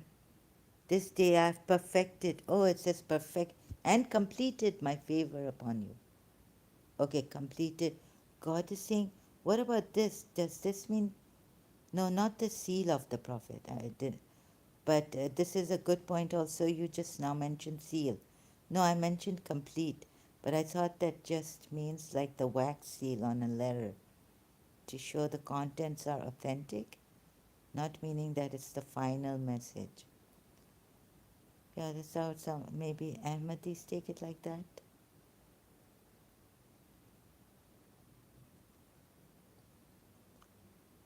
He's the last prophet. No, he's the seal of prophets. No, the Shias take it as him being the last prophet. But I thought, you see, now many problems, interpretation problems of the ayat. But we can't think. We have to see the Sunni way, we have to see the Shia, what they say, the Imams say, that seal means he's the last of the prophets. Now there will be no prophet after him. Sunnis also say the same thing. The Sunni do also, which is why they kill those who claim to be a newer prophet. Yes, yeah. Sunnis and Shias also. They wouldn't the Shia religious scholars kill? The Shia, 12 Shias agreed with the Sunnis of Pakistan to get Ahmad Mirza killed.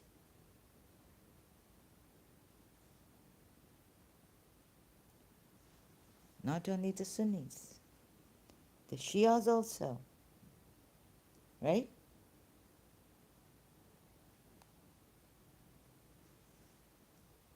Or let's put it safely like this, that if the Sunnis had asked the Shias, they would have agreed. Said, yes, kill Ahmad Mirza, because if he says he's a prophet, a new prophet, and I'm not sure, but how Ahmad Mirza, he didn't, I don't think he said he's a new prophet. I think he said he's the Messiah.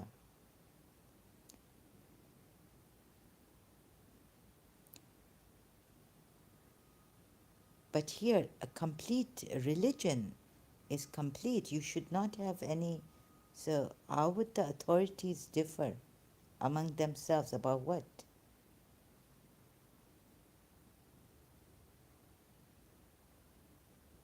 It's complete religion, perfect for you, your religion, completed my favor upon you, favor, and you and have approved for you Islam. This is a complete religion now. Favor complete, it means complete.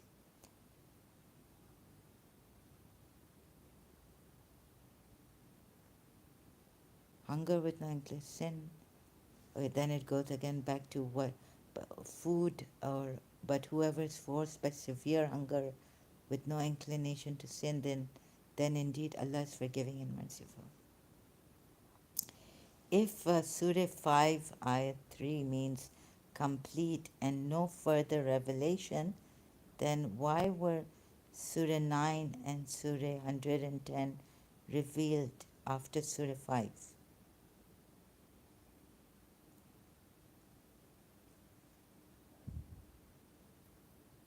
Good question. No, it doesn't mean that on this day I've perfected for you your religion. Very good, you're seeing in a different light. Very good. Houston. Yeah, then why were other surahs sent? Here and this should be the last, right? Very good intellect. Oh, another point coming up. We have another very intelligent person here.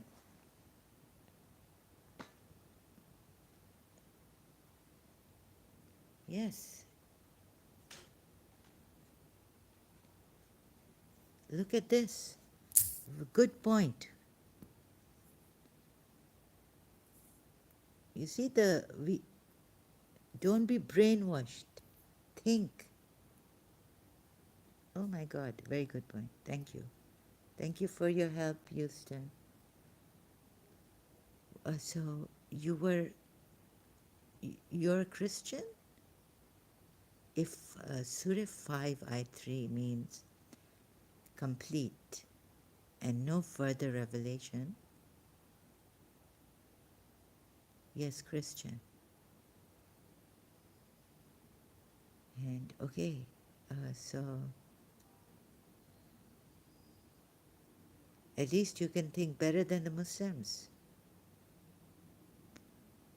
Very good point.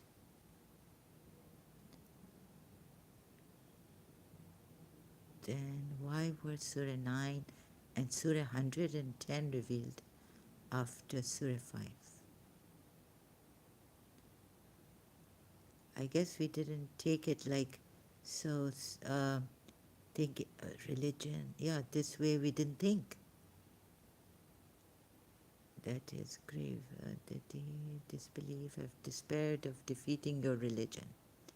No, the deen is complete, the religion is complete, so fear them not, but fear me. This day I have perfected for you your religion and completed my favor upon you and have approved for you Islam as religion.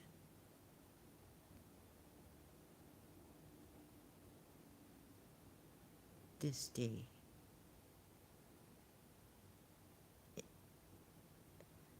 Yeah, could you be right that this should have been the last ayat? Why? Can you tell me? Then why was Surah 9? Because, yes, why should any other ayat even come? Because it doesn't say about the Quran. Let's play the devil's advocate. It doesn't say about the Quran being completed. It just says about the deen and the favor of Allah and approved Islam for you as a religion. What do you say? If I tell you that it doesn't say the Quran is complete, what would you say to me?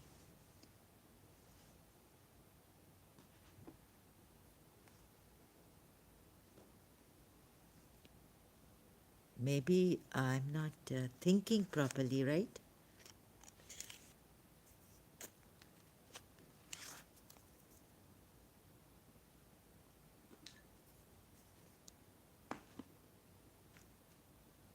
On this day, I've perfected for you. That's why the Shia say Ali, the wilayat of Ali. And then the ayats,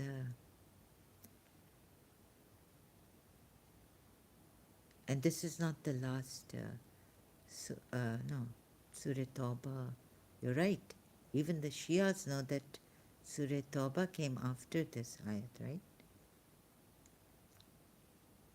Complete favor upon you and have approved for you Islam as religion, deen. Something to, yeah. What could the Muslims say in defense to what you've said here?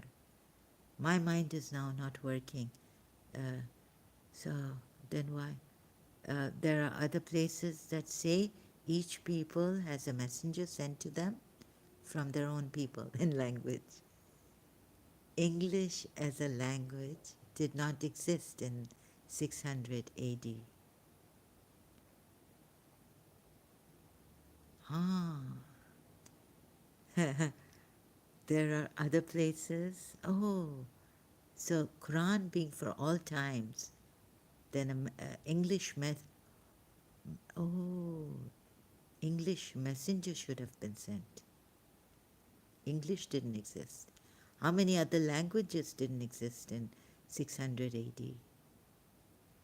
There are other places that say each people has a messenger sent to them from their own people and language.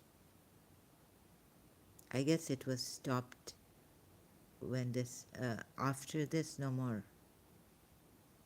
They were sent, but now, since God has told you, no more.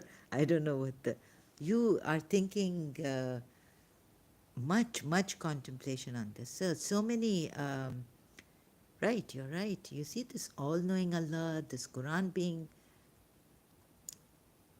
very good objection. We Muslims, you're settling for an Allah which so many contradictions.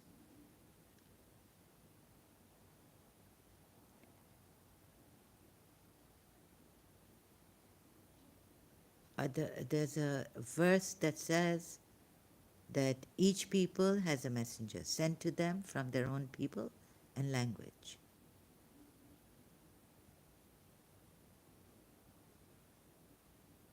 Each people. So you mean to say that even the pagans had. No, no, wait a minute.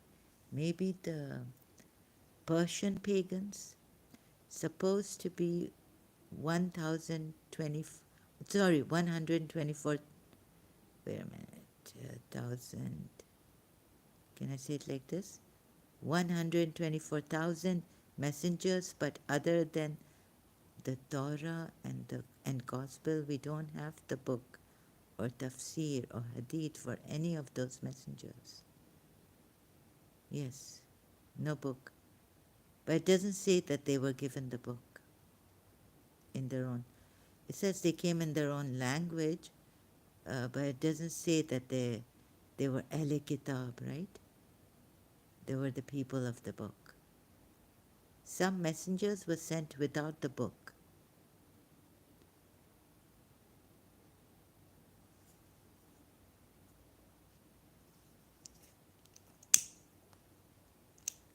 Yes, so the Muslims say that those messengers, they didn't have the book.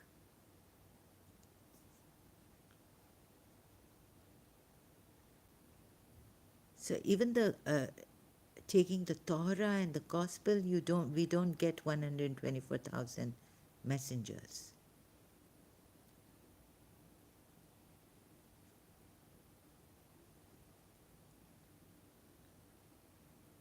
And so God says in the Quran that He sent messengers, 124,000, to every people and every language. The Chinese messenger, Persian, Russian, Urdu. China was there at that time, right? Prophet Muhammad said there's a hadith, or maybe, I don't know, heresy, that go to Chin if you have to, go to China, meaning if you have to, for education, knowledge, to gain knowledge. Yeah, so in Chinese language, where's the messenger? And what if he's not a believer in one God? Okay, if he's not a believer in one God, then he's not a true messenger. Yes, Persia. Where's the messenger? Zoroaster? But there's an ayat which says those are safe who are the. Uh, what a stupid concept. 124,000 messengers. And not no it's this is not 124,000. It's not a stupid concept, but what is stupid is it's not right. Doesn't make sense. What you said here is that those places, people in different languages, in their language, each from their own people and language. No, it's just it's very vague. It's not stupid, but it's not stupid, but what it is vague.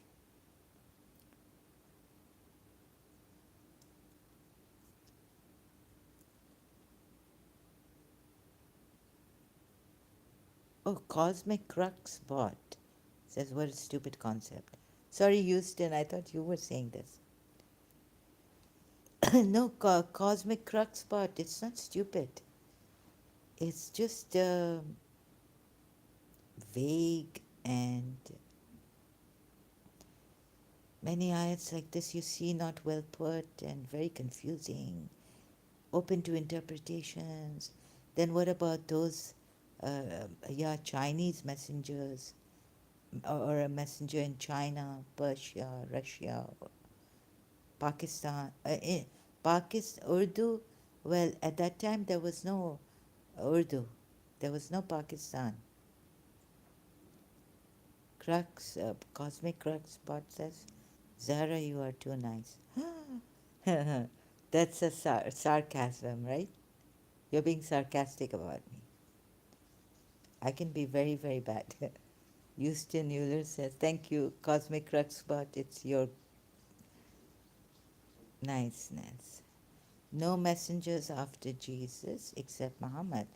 So 1,223,998 across 4,000 years, right? Across 4,000 years. How many messengers would be active at the same time. They should have been stumbling on top of each other. No, he's not being sarcastic. No, you are better than me. I'm terrible at times. I get very angry and all this. Cosmic Cruxbot, you haven't seen me in my anger.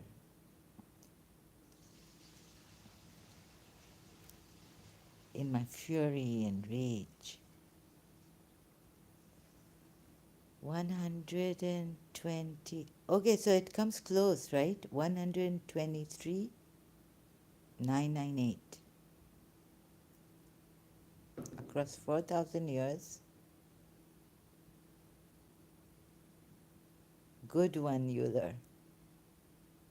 No messengers after Jesus except Muhammad.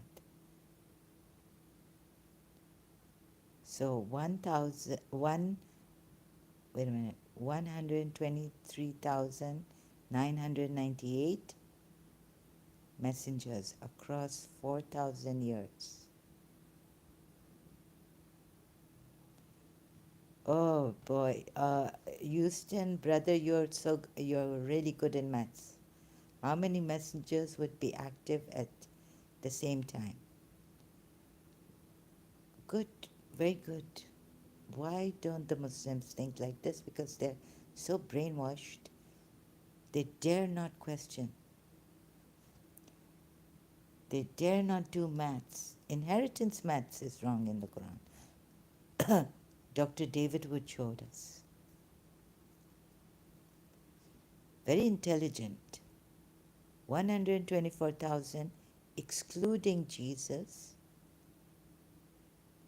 No, but for the Muslims, he was a prophet also, not only a Messiah. Plus Muhammad, maybe subtract the 2 dozen stolen from the Torah. Cosmic Cruxbot says, Zahra, did you know that Jesus' uncle was Moses? According to the Quran.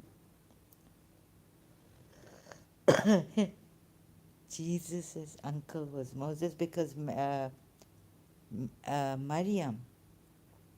no, Maryam's brother was sister of Aaron. Yes, yes. Surah Maryam ayat, right? Maryam, God, Allah refers to Maryam as sister of Aaron.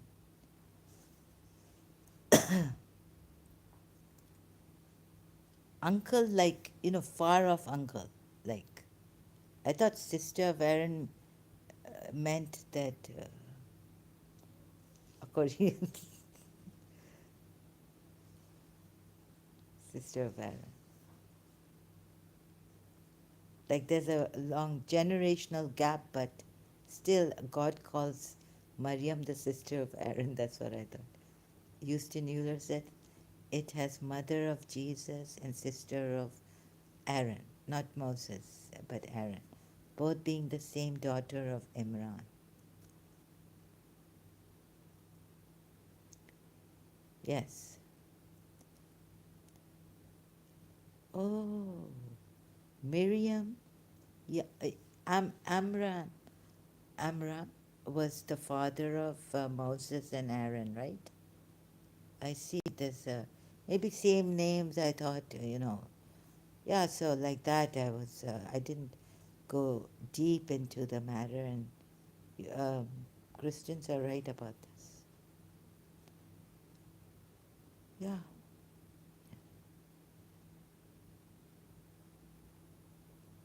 that's not possible because they were not of the same tribe.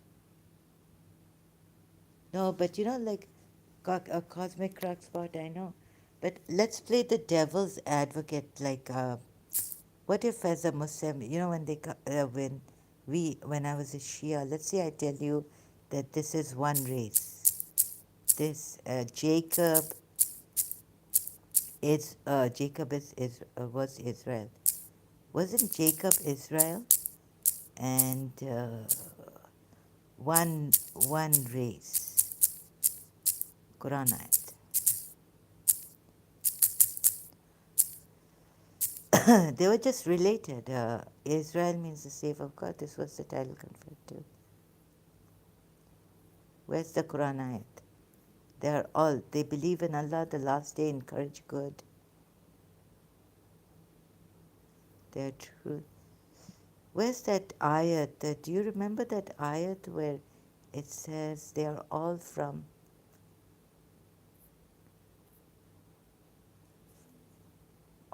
one race?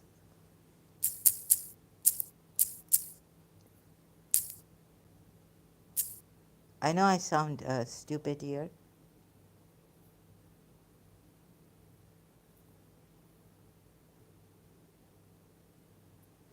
It's like a crux, but it's like saying Abraham. Jews were saying that he's our father, right? Now, we believe,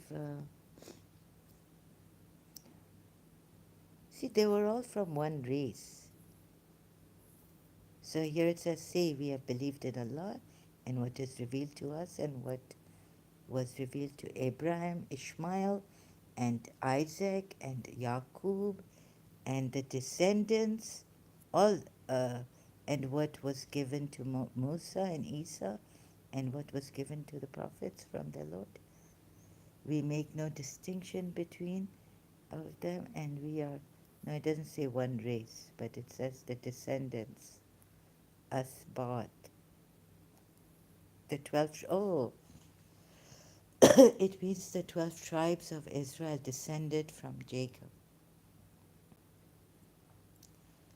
Okay, but don't the Jews say that it's like maybe it was like, did I open this in the, no, I didn't open. Uh, it's like saying that Abraham, the Jews, now what were all the Jews, Abraham is our father. They answered and said unto him, Abraham is our father. You have it in the Bible too. Cosmic Crux Bot. Houston Euler says that Zachariah was a Levite priest and was related to Mary. So I'm not certain which tribe Mary was from. But Joseph had genealogy from Judah tribe. You're not certain which tribe Mary was from. Moses was a Levite. Okay, Levite. And Mary was from the tribe of Judah. No, Joseph was, says Houston Euler. Now you see here in your own Bible, John 8:39 verse, they say that Abraham was a father.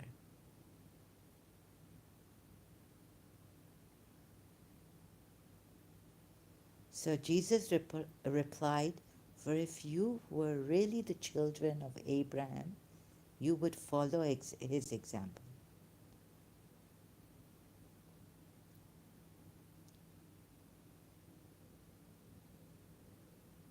Right? So I thought as a Shia, why Maryam? She's not Miriam. She's Maryam. Mary, Maryam. But sister of Aaron, maybe God had a reason, not in blood like that. Like Safiya bint Huyay says that my uncle was Aaron. Have you seen that hadith? So God is a weird way of putting things, even in the Bible. The Jews say our father is Abraham.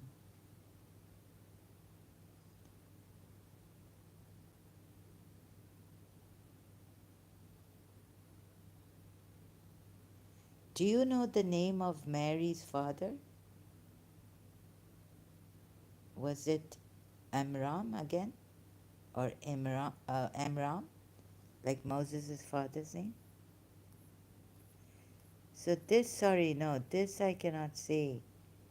If you were Abraham's children, said Jesus, then you would do what Abraham did.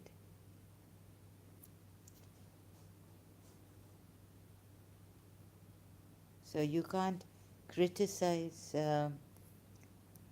that ayat, Quran ayat. Why God put her as Maryam, sister of Aaron? Yes, so calling Mary the sister of Aaron is rather stupid. Um, Maybe yes, because Abraham being the father of the Jews, in that other spiritual father, or God had told him that your descendants from Ishmael count the stars, yeah, that way. Can't compare to, you're saying it can't compare to the Quran ayat, calling Mary the sister of Aaron. Did you say God had a reason? Yes. God always has a reason, right? I'm just trying to, playing the devil's advocate, being a judge, Zechariah. Mary's father's name was?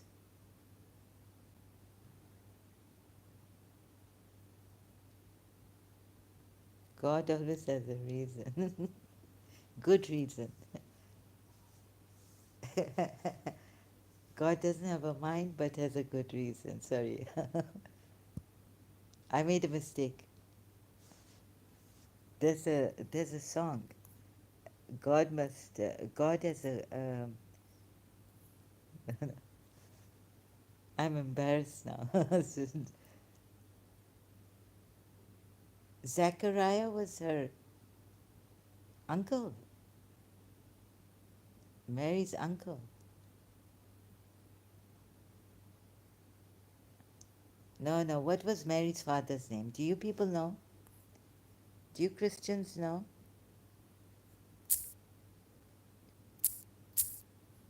Mary's father's name.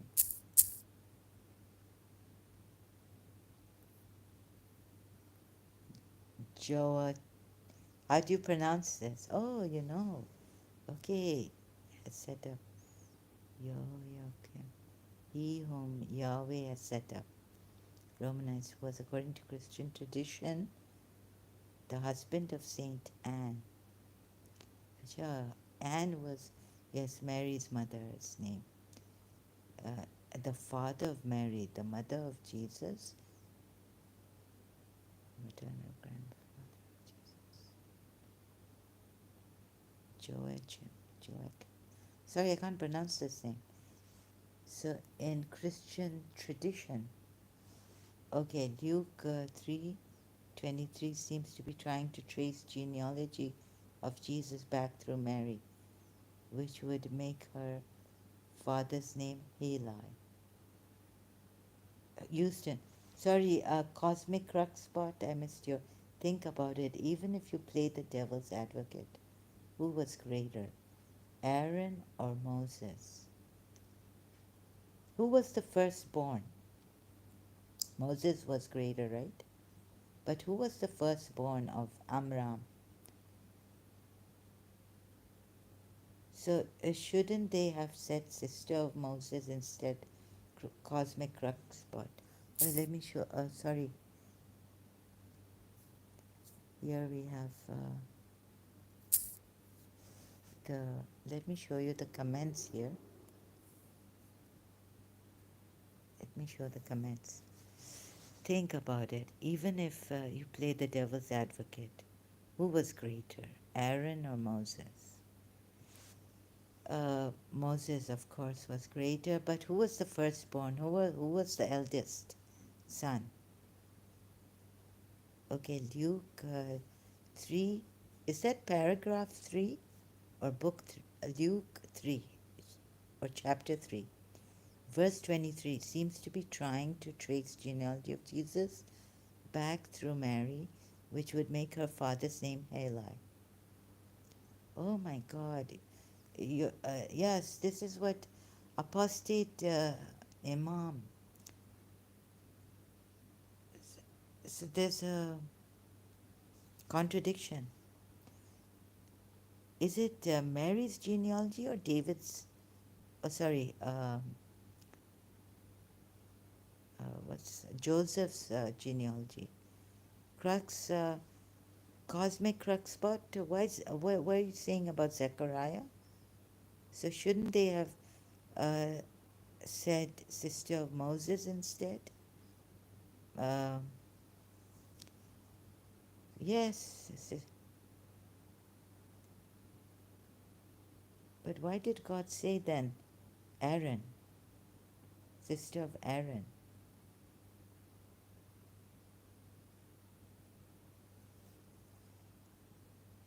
Joachim was the father of Mary. Luke chapter 3, verse 23. What's in Luke? Sorry, I'm getting confused now. Because cosmic crux spot. Why Zechariah?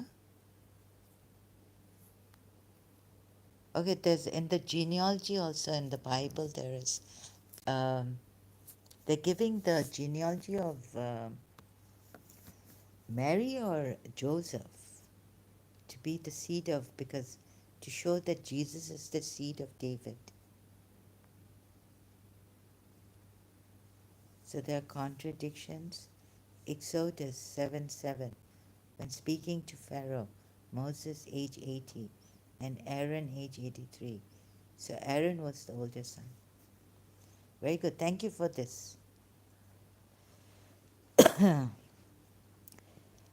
really don't know why God would specifically choose Aaron and not even even if he chose, because Miriam was the full sister of Moses also. I don't know why in the Quran so God would choose Aaron, say Aaron's sister. Genealogy in Matthew was for Joseph, and in Luke it makes Joseph son of Heli, due to his marriage to Mary, daughter of Heli.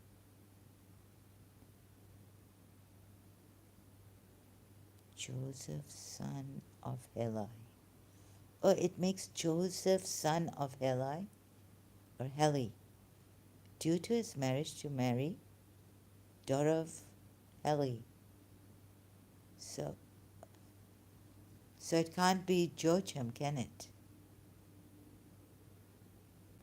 Joachim. How do you pronounce? Sorry, I don't know how to pronounce Joachim. So then, Mary's father has to be Heli, or Heli, not Joachim.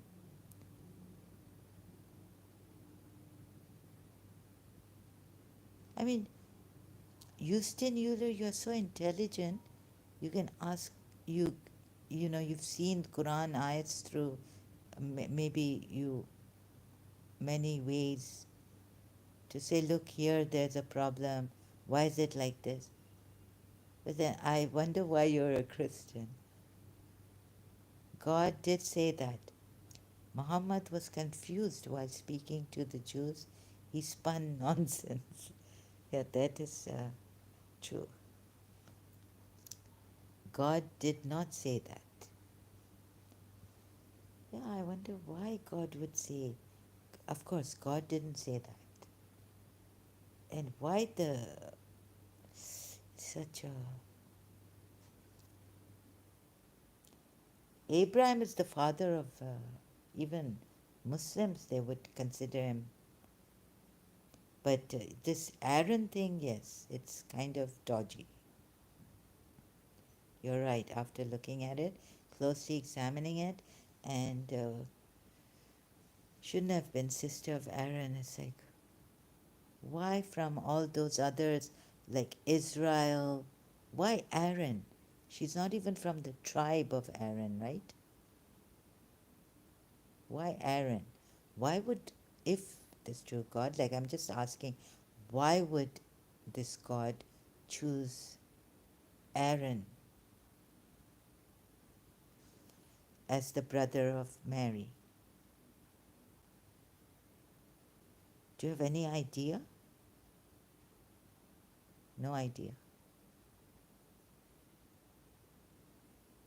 Can you, like, Muhammad claimed to be reminding people what was in the Torah and Gospel, but he changed the stories completely, including making Jesus not being crucified. I don't understand your last question. Oh, I mean to say, like, anywhere, like, why would this God, they were, yeah, he was giving nonsense, it seems. I know you won't understand, it's a stupid question to you. It's to the Christians, it's like Aaron was a nobody compared to Moses. If you look at achievements, Moses was chosen, not Aaron. Yes, you're right. Even in that way, Moses was chosen, not Aaron. I don't know why in the world would God choose Aaron to put there that she was the sister of Aaron. Maybe, yeah, you know, the stealing things and verses and making mistakes. There are mistakes in the Ayats. Thank you for putting sense in us about this. Like the soul, like the Jews asked him about the spirit or the soul, the spirit, and he said that Muhammad heard lots of things, including Jewish fables and stories in their Talmud, and mistakenly thought they were actually part of the Old Testament, Tanakh. I see. Yes, yes, I know I've heard this from the Christians. David Wood and all, and Christian Prince. And even before this, a Christian told me, long time ago, that they say, some say that the Quran has stories of the Talmud, from the Talmud. So mistakenly, they were fables and stories, Jewish. Yes, he must have something he's done. Definitely stolen things from the Jews, definitely. There was a romance of Alexander about Alexander the Great, which was modified into the story about Dhul Qarnayn. Yeah, two horns. I've heard that too from Christians helping Muslims leave Islam. Christian Prince. Oh, yes. And same with borrowing a Christian fable, Seven Sleepers of Ephesus. Ephesus? Yeah. Borrowing from them. I don't know if there was how many? 8, 7 or more. Or how many were there sleepers? Quran ayat. Surah Kahf, right? And Surah Kahf. And Dhul Qarnayn, the two horn. And Rob Christian Prince, they've given detailed accounts that Alexander the Great, he couldn't have been Dhul Qarnayn, right? Or who was Dhul Qarnayn? Yeah, they know more about this. Romance of Alexander. And Alexander was not even a Muslim. I think he was pagan. He was a polytheist.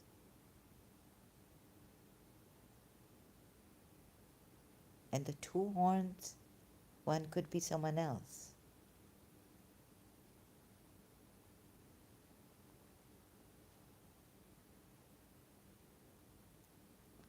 Yes, he's got your books wrong and stolen. I could see it. Alexander the Great actually traveled no further west than Egypt, yet the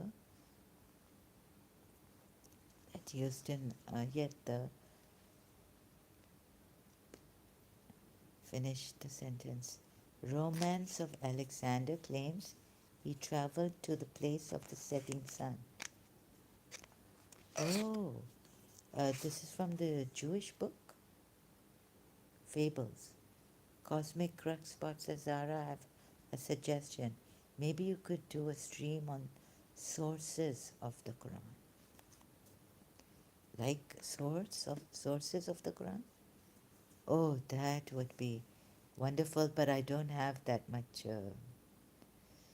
resources, and I'm not that articulate.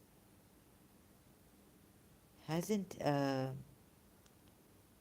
hasn't Christian Prince done something, or Rob Christian? This is a very good idea. I think we should all get together and do this. Sources of the Quran. And if I had that, I could call you to talk about this, because I myself don't really know how to talk. You would be more articulate in speaking about the sources of the Quran. There's a Christian channel, Reasoned Answers. Yes, that has then streamed lectures about Dhul Qarnayn and other historical aspects of Islam.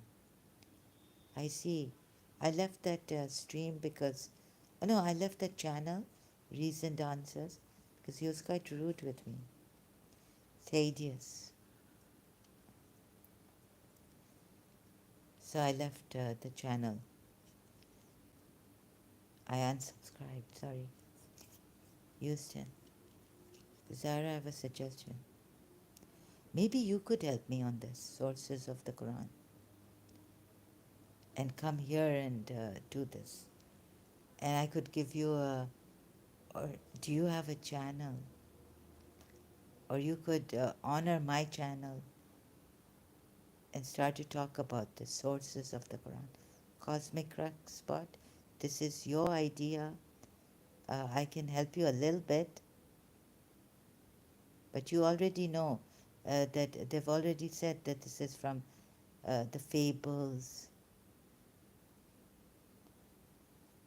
So maybe one day you can come here and honor me and do the sources of the Quran. How far would the evidence be substantial enough to convince the Muslims that the source they've come from here? I keep taking the ayats and showing them, look, I think this is stolen, just like that, a little bit using inference, things like that. The Quran is so hard to read that it can be hard to recognize where stories come from, even when you know it's a passage stolen from the Torah.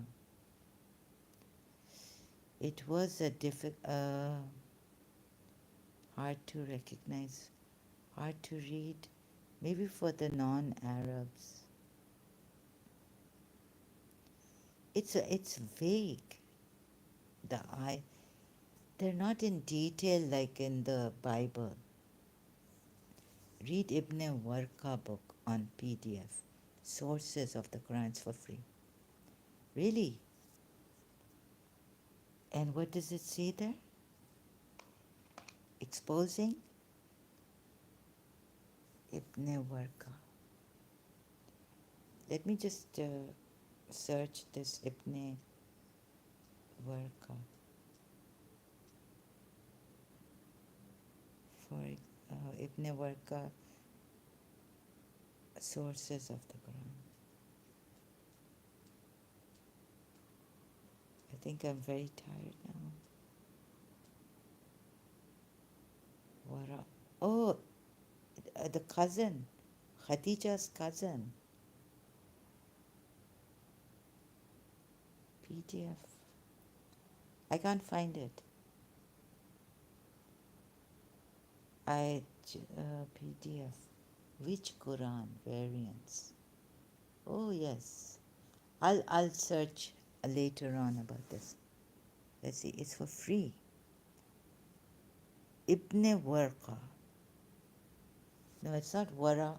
It's Ibn Warqa. This is Waraq ibn Nawfal. Did Waraq ibn Nawfal teach the? Okay, I don't know. Okay, I'll see Ibn Warqa. Sources of the Quran. It just says it gives me Waraka, not Ibn Waraka. It's not giving me Waraka's influence. Do you mean to say cosmic crux? But do you mean to say Waraka Ibn Nawfal? Can't find it though on Google search. I'm sorry, can't find it. Houston Euler says, for example, Quran Surah 2 ayat 246 to 251, it's supposed to be about King Saul, the first Israelite king, but mixes him with the story about Gideon shrinking the army down to 300 men. Oh my goodness. Yeah, thank you for this reminder. So let me just Surah. Wait, I'm going to search this out. This is a good one also. Thank you. Cruxpot, sorry, can't find Ibn Waraka's book on sources of the Quran on Google search. Okay, so I have here, and I'm a little slow. I apologize and I have to, oh, now it's quite late here, so I have to talk a little low. Surah, please. No, no, Aura. Surah 2, Ayat 246.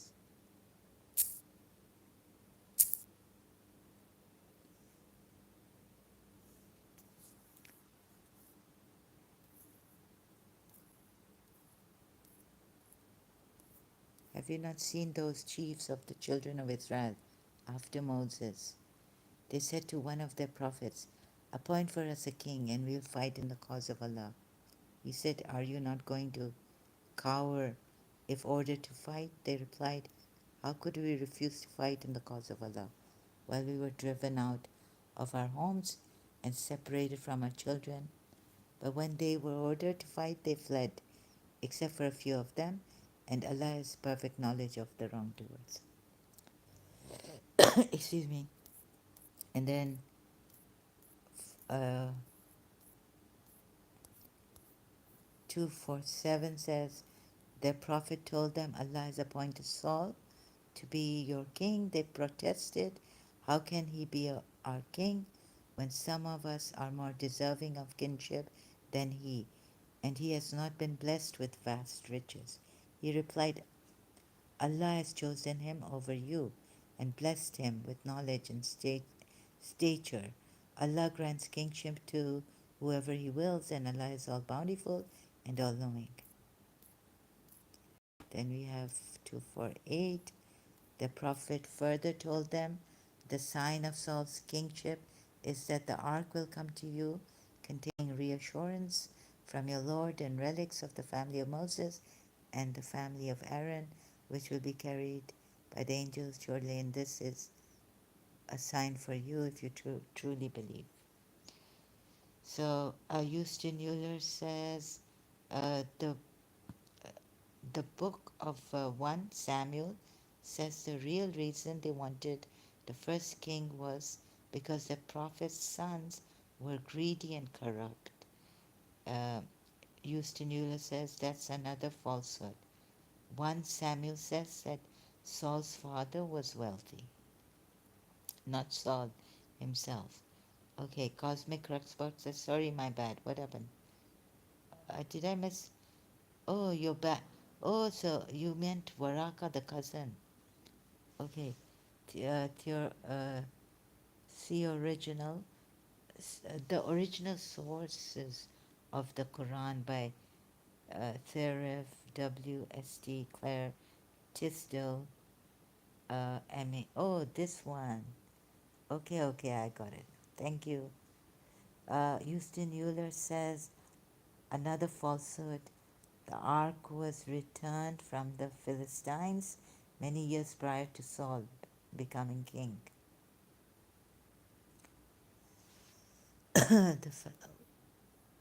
Okay, so these are like loosely put, and they have, when Saul marched forth, was the ark of Noah, another falsehood.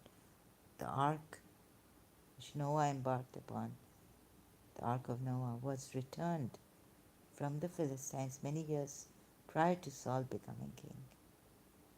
The true sign of Saul's kingship, the ark. Oh, you mean this ark, Tabut. This is not that, the Moses is our box, the box that his mother, what thing the ark.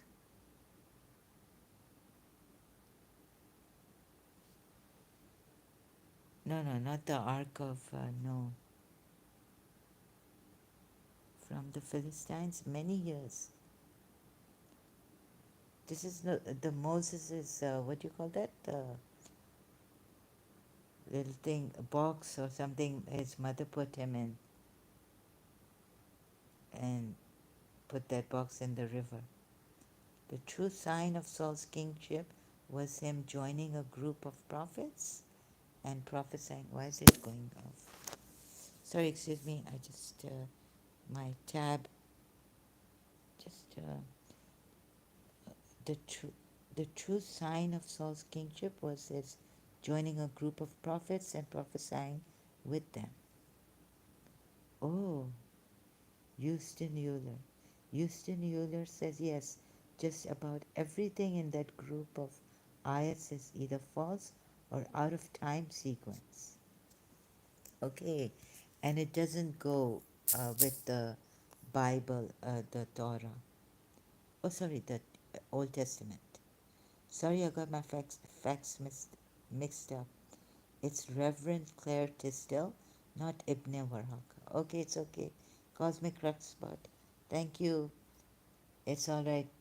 No need to say sorry or anything. Thank you so much. I'll check it out later. Reverend Claire Tisdale's uh, The Sources of the Quran. Sources of the Quran. Okay, let me show you what Houston and both they've said. Thank you for your help. Really need this. So, well, you see, because the Quran ayat goes in Surah Nisa 46. Where is it? That, what number is it? That before we obliterate your faces, like whatever is in your books, it's confirmed and all that. So God gives them a threat, that their faces will be obliterated. God threatens them.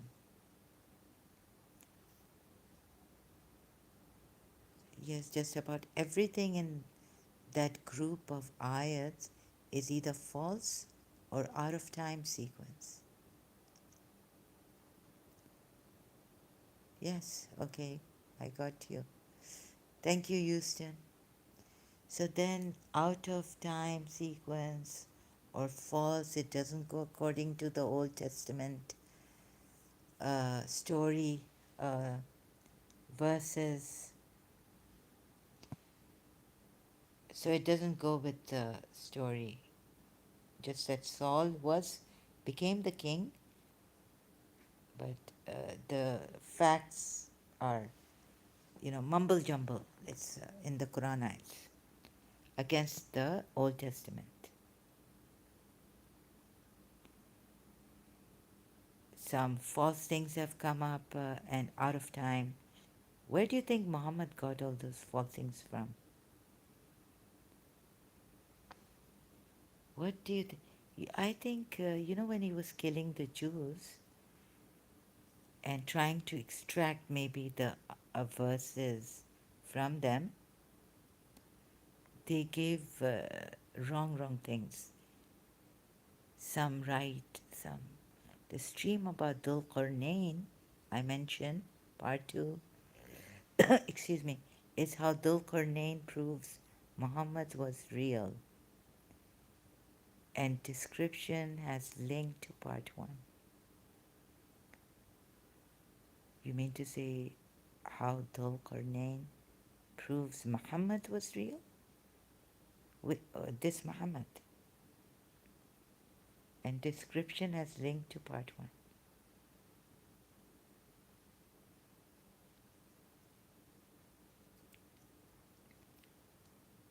Sorry, I didn't get this. Houston Euler. Yani, I heard theories that the Jews trolled Muhammad, such as saying he was named as Ahmad in the Torah. It doesn't. Yeah, but there's an yes, trolled. Jews trolled Muhammad, such as saying he was named as Ahmad in the Torah. It doesn't.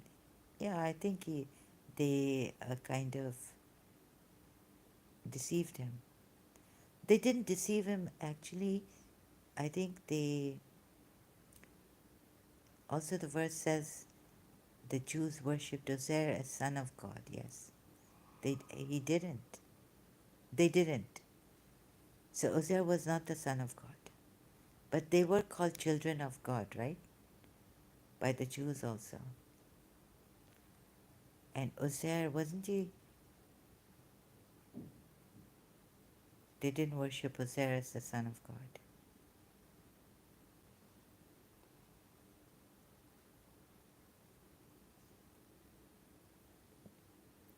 Let's say the Bible has. Does the Bible has that Uzair was who was? But Uzair was a which which prophet? Uzair was Bible.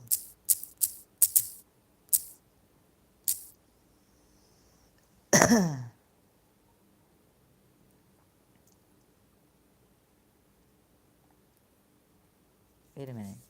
Doesn't the Bible say that the Egyptian deity Osiris Osiris most often identified with the biblical Ezra, and according to some, with the Egyptian deity Osiris? Enigmatic references found in Jewish sources. Islamic scholars have interpreted the Quranic reference in different ways, with some explaining that it alluded to a specific group of Jews. According to Ibn Kathir, Uzair lived between the times of Suleiman and the time of Zechariah, father of Yahya. Some Quran, yeah, it's,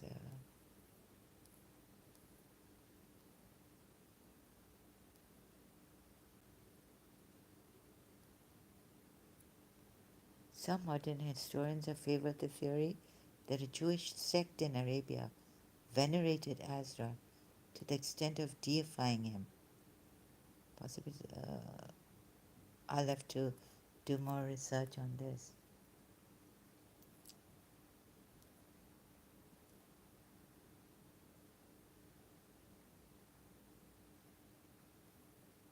Exodus.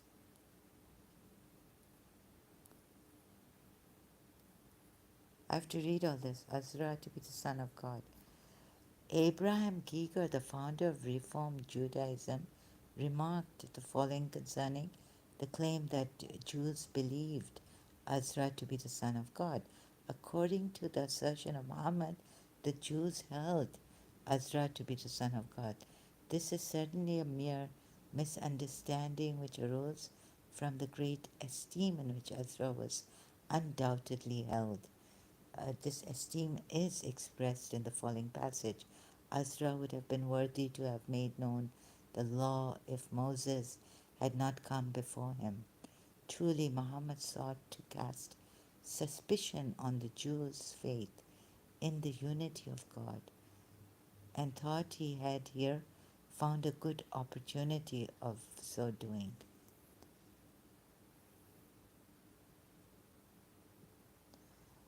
Concerning the claim that Jews believed Azra to be the son of God, according to the assertion of Muhammad, the Jews held Azra to be the son of God. This is certainly a mere misunderstanding. Oh, yes. Thank you for this reminder, too. Uh, Houston Euler, they considered also the verse that says the Jews worshipped Ozer, a son of God. They didn't. Houston Euler says they considered that all Israelites were the children of God, with Ozer, maybe Ezra, the scribe, not being any more special in that way. Oh yes, yes.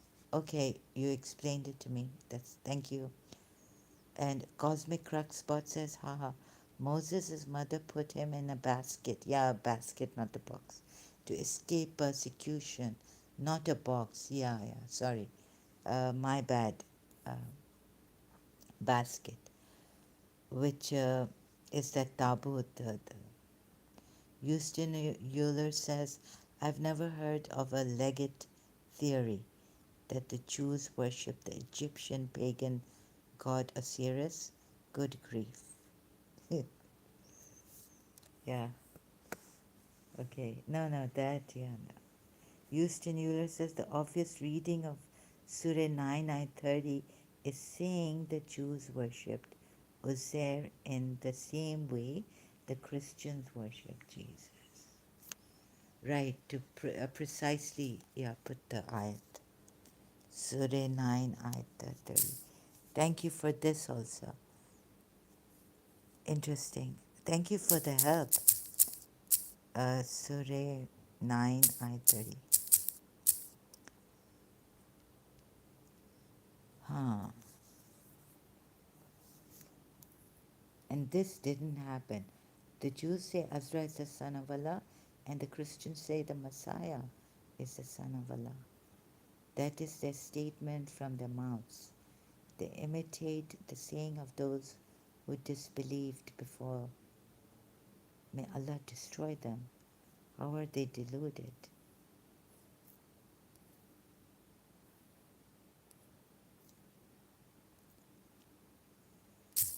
This, so this question comes up. It's that the Messiah, the Jews' Messiah, which the Jews are still waiting for, is he going to be the Son of God? And what would his name be? Do the Jews know his name?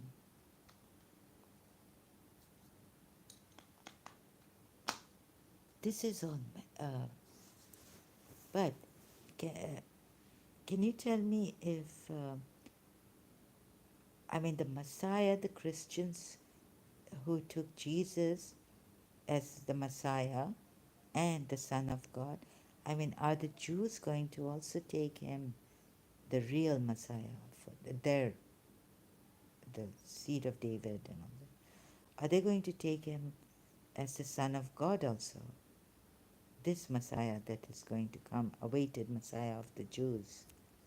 Houston Euler, can you answer that for me, please?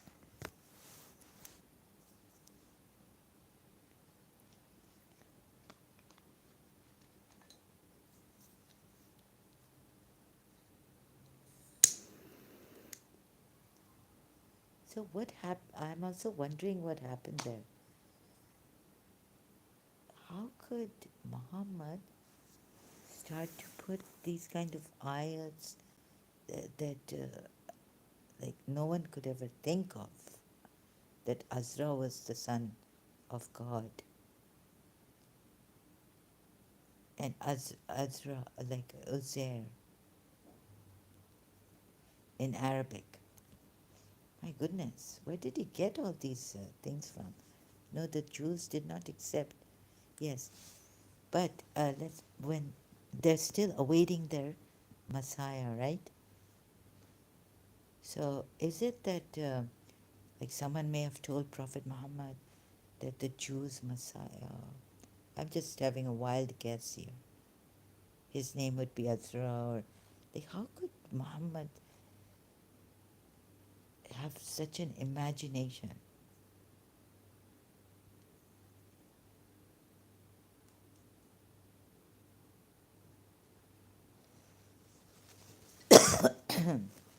Or maybe he didn't have such. Why would he choose?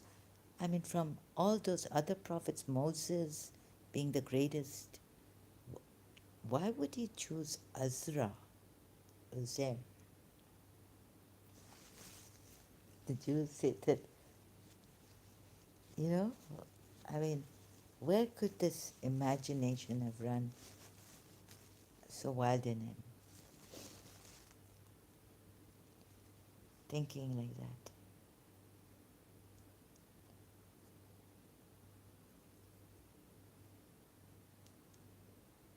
Yes, Christians believe Jesus at first coming as a suffering servant of Isaiah 53, and the Jews were instead looking for a conqueror who restores the throne of David.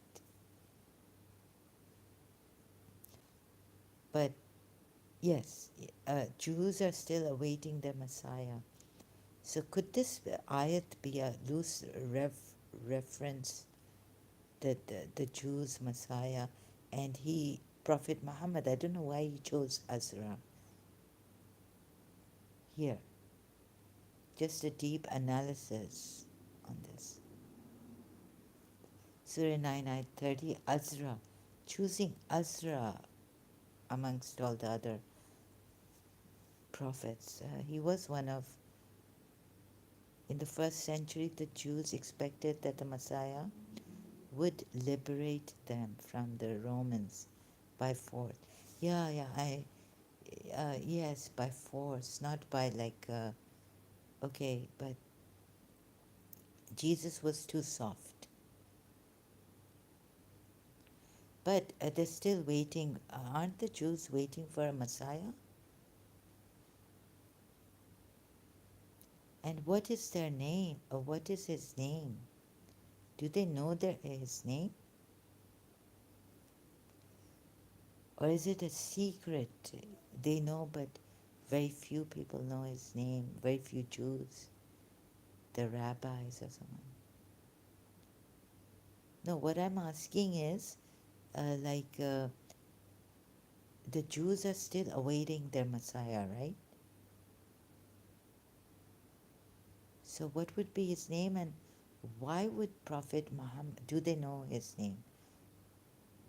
Or they just know him as the Messiah, the awaited Messiah?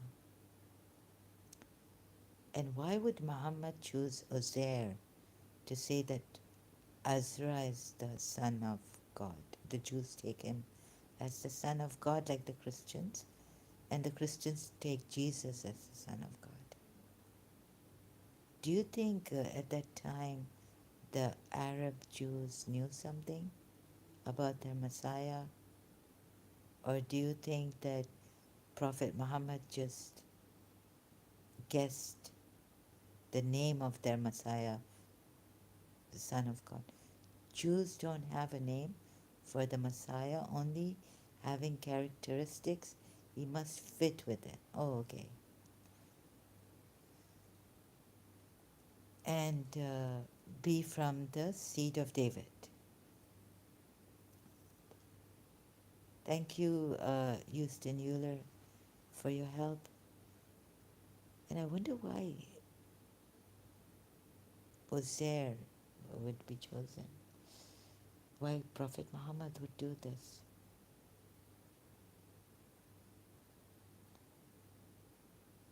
Any wild guess? A guess?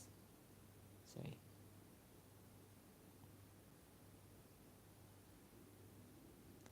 The Jews of Yemen at that time, they did not worship Azra. They hated Azra because they believed there was a curse between them. Oh, so this could be a reason why Prophet Muhammad chose Azra, to say that the Jews believe that that's why they hated Azra. My God, your history. This I didn't know this. So the Jews of Yemen at that time, they did not worship Azra. They hated Azra.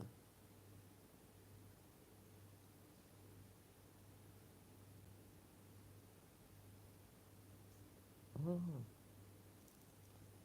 oh, so this could be where Prophet Muhammad stole this Azra thing and ah,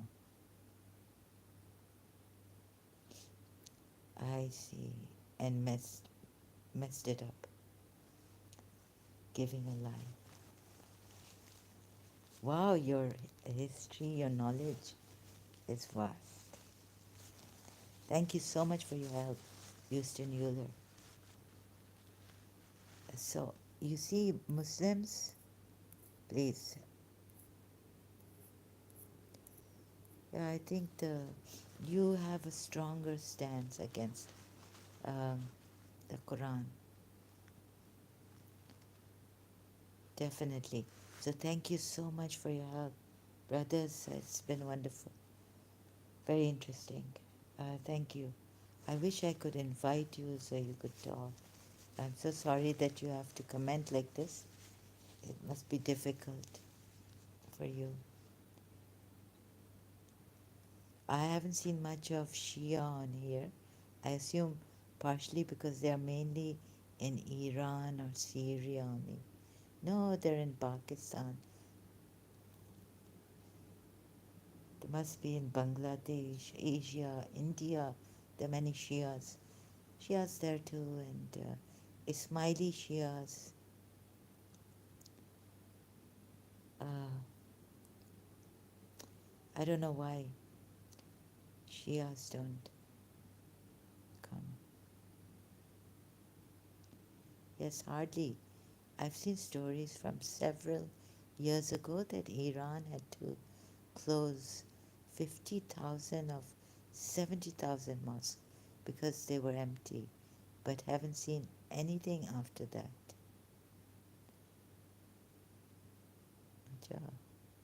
Seen stories from several years ago.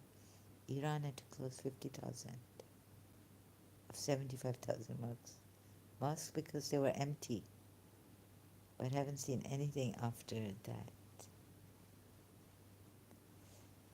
Yeah, Iran, Iranians, Shias. Well, here, my thing is so small channel, and I'm so slow, and so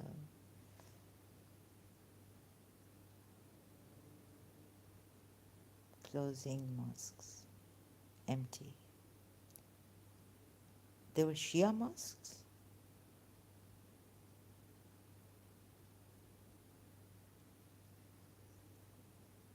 We have Shia mosques too.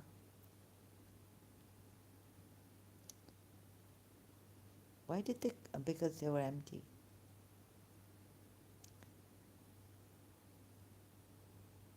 Google search mosques. Recently or many years back? Several. What else? Iran mosques closed.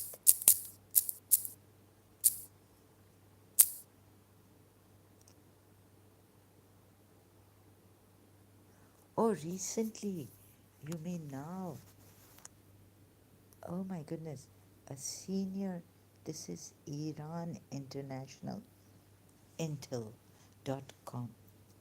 A senior Iranian cleric says Around 50,000 of Iran's 75,000 mosques are closed, showing the declining numbers of Iranians attending.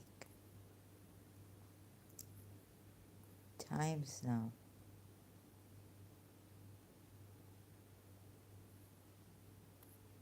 Shias are leaving Islam. Good news. Yeah, thank you for reminding me.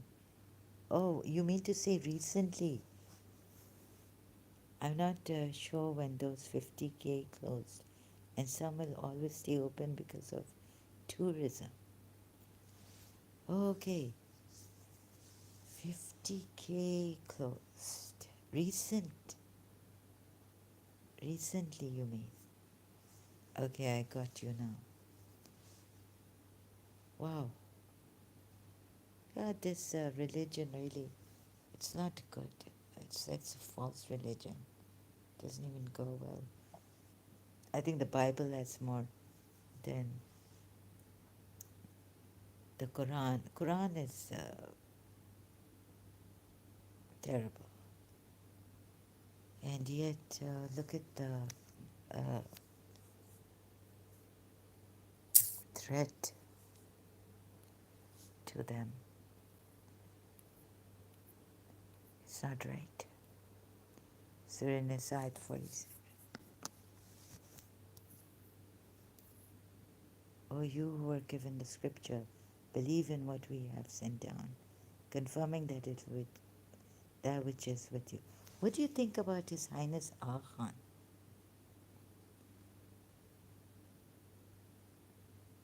He's very positive, very confident that he is from the family of Prophet Muhammad, and this is a true religion.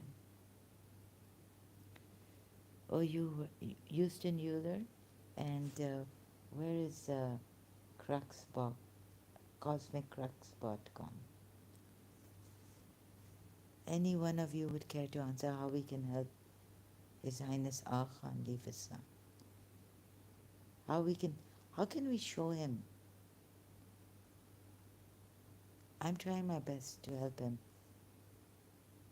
What do you think is, in this religion, the psych, I think somewhere, what is this? He's a really great person, His Highness Aga Khan.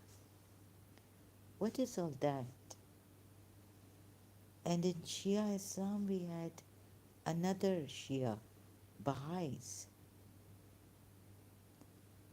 I hope they also leave this religion, the Baha'is. Baha'u'llah. Educated people, I don't know. And Houston Euler, I'm sorry, like, I don't know why even Christians and all,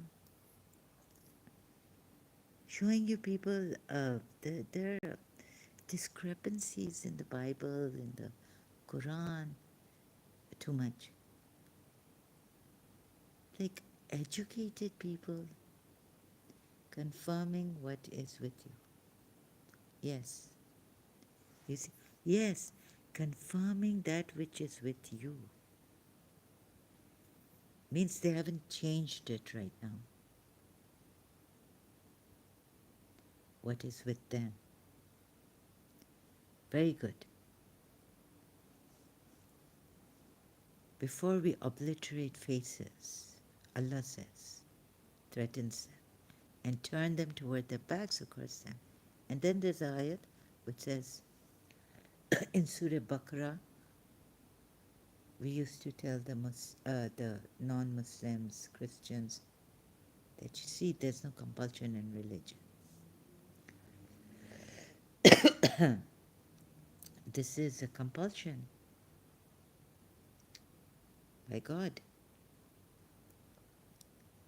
Before we obliterate faces and turn them toward their backs or curse them as we curse the Sabbath breakers.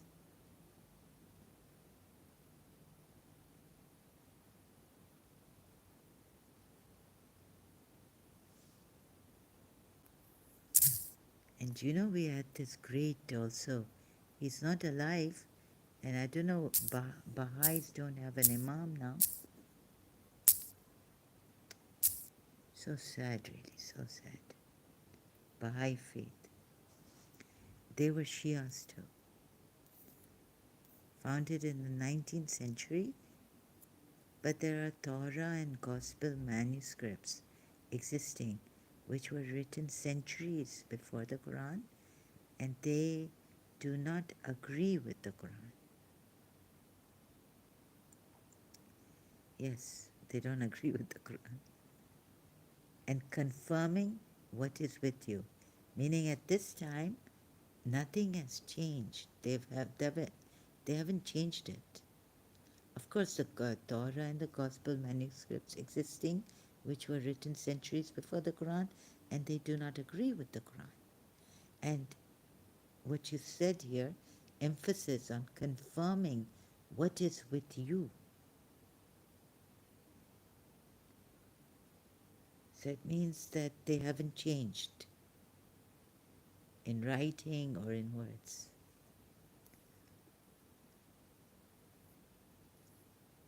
These poor people also. Shias, huh? The Baha'i faith, that's three central figures, the Bab, executed for heresy, who taught that a prophet similar to Jesus and Muhammad would soon appear. Prophet? Is this Wikipedia? There's no citation here. Maybe Imam Mehdi. India Saraswati Devi ji, welcome. Sab doston ko salam. आपको भी सलाम India Saraswati देवी जी सलाम आप thank you greetings, welcome. Houston Euler says some of these Quran passages use the idiom for between your hands, but it's translated before you to imply it's confirming something that existed in earlier time prior to corruption. Before you. Yes, so, so when they changed it, some of these Quran passages use the idiom for between your hands. But there's an ayat which says they even changed the written work, right? They changed the word of Allah in writing. Good work from you, ma'am. I appreciate it. Thank you so much. Thank you. So good to see that you appreciate it. It's just a little bit, nothing great. I'm trying my best. And thanks to Houston Euler here for the help, and Cosmic Cruxbot giving so much information. Thank you for being here. Much appreciate you being here, India Saraswati Devi ji. Namaste, aapka.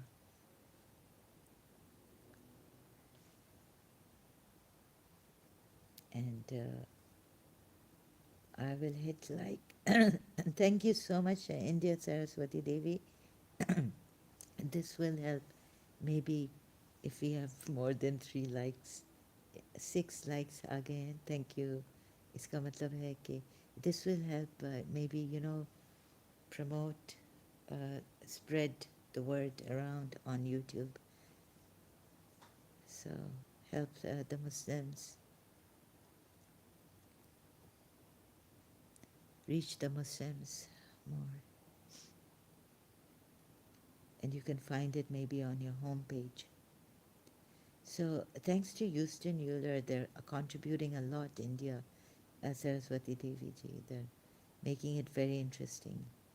Some of these Quran passages use the idiom for between your hands, but is translated before you. Can you remind me of that ayat?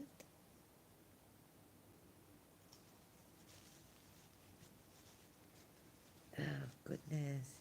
So what do you think happens to these? Some of them think They are prophets. What do you think? There's something in the brain?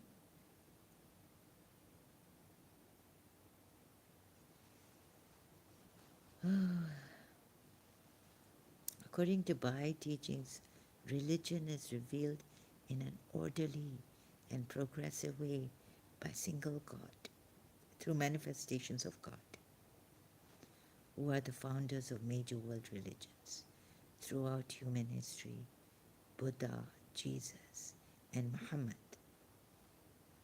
No Krishna, nothing. So, Buddha, okay.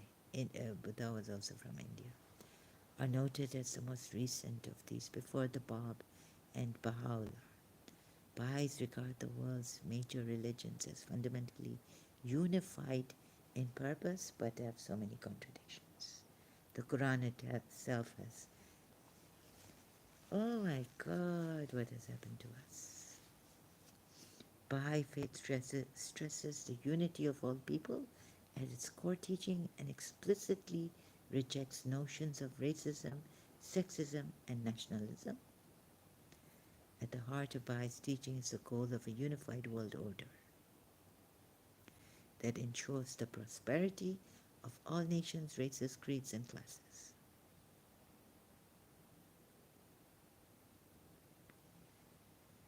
So what is this? Letters and epistles of Baha'u'llah.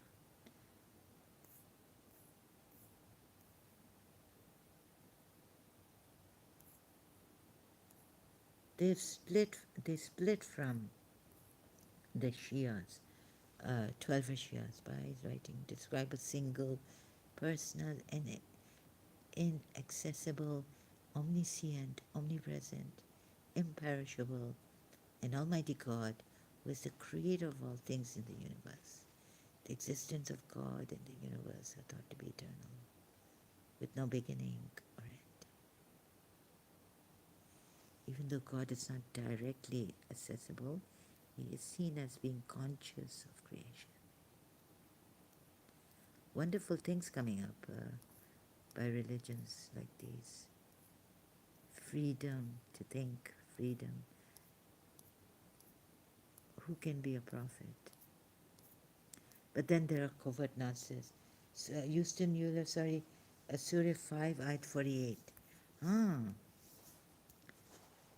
the idiom. Sorry, I just saw you gave the ayat, Surah 5, Ayat 48.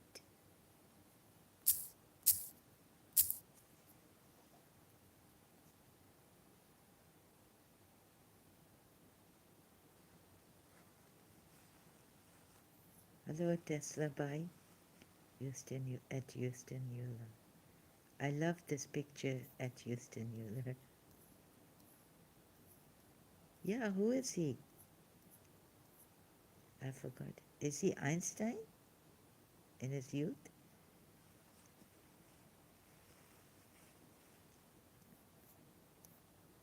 We have revealed to you, O Prophet, this book with the truth as a confirmation of previous scriptures and a supreme authority on them. Supreme authority on them. So judge between them by what Allah has revealed. And do not follow their desires over the truth that has come to you. To each of you we have ordained a code of law and a way of life. Yeah, but now this prevails. This one prevails over all. If Allah had willed, He would have made you one community, but His will is to test you with what He has given each of you. So compete with one another in doing good. To Allah you will all return. Then He will inform you of the truth regarding your differences.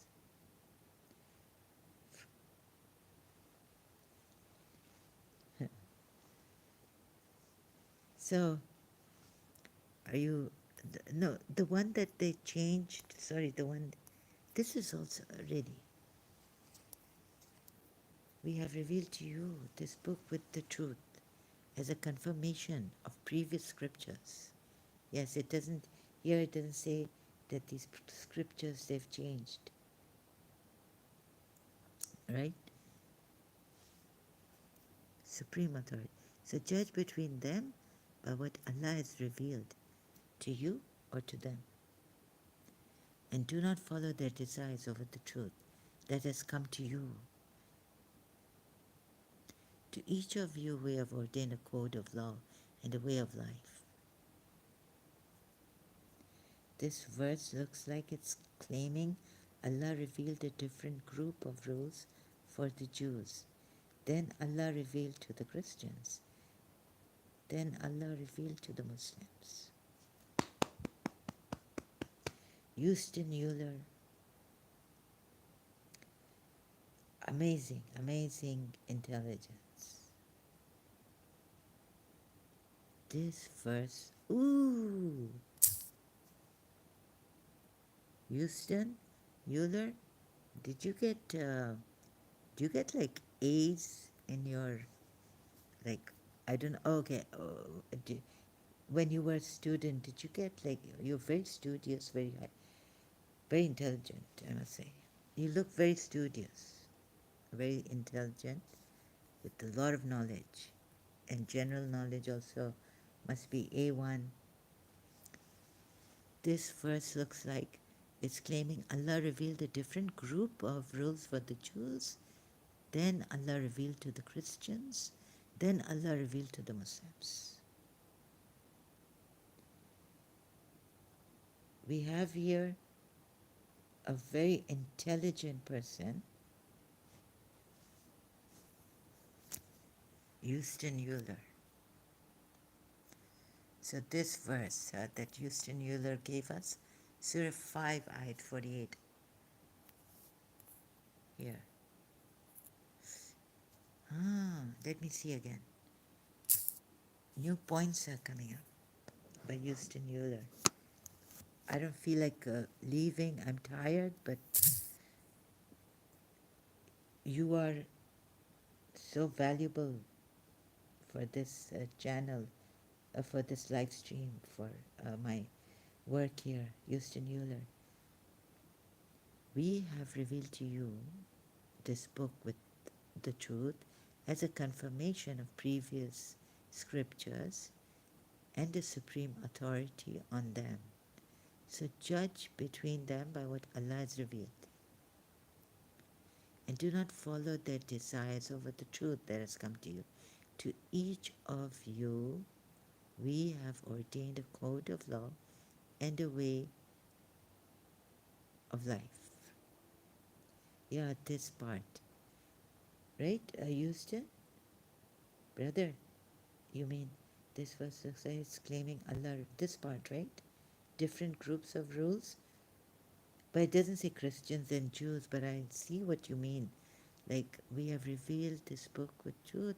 Confirmation of previous scriptures, meaning the Ahle Kitab, we take generally as the Jews and the Christians. To each of you, we have ordained a code of law and a way of life. Yeah.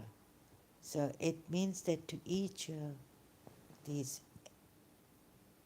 you're right, this is like you're going in, how to say this, you've really done justice by analyzing each and every word of this ayat, every part of this ayat. I'm not saying I believe this verse, I'm just saying what it appears to actually say. You believe? No, I mean, yes, so you see, you're seeing what it appears. To each one, to each of you. So yes, Ahle Kitab would be included in this, would be the Jews and the Christians. So it seems that this is a very good point. Very intelligent, what you've picked up, very what do you call that? I've forgotten. Very, what do you call that word? I forgot the word. Very perceptive. Very perceptive. So judge between them what Allah has revealed. No, or does it, is he saying that because each one of them, no, no, no.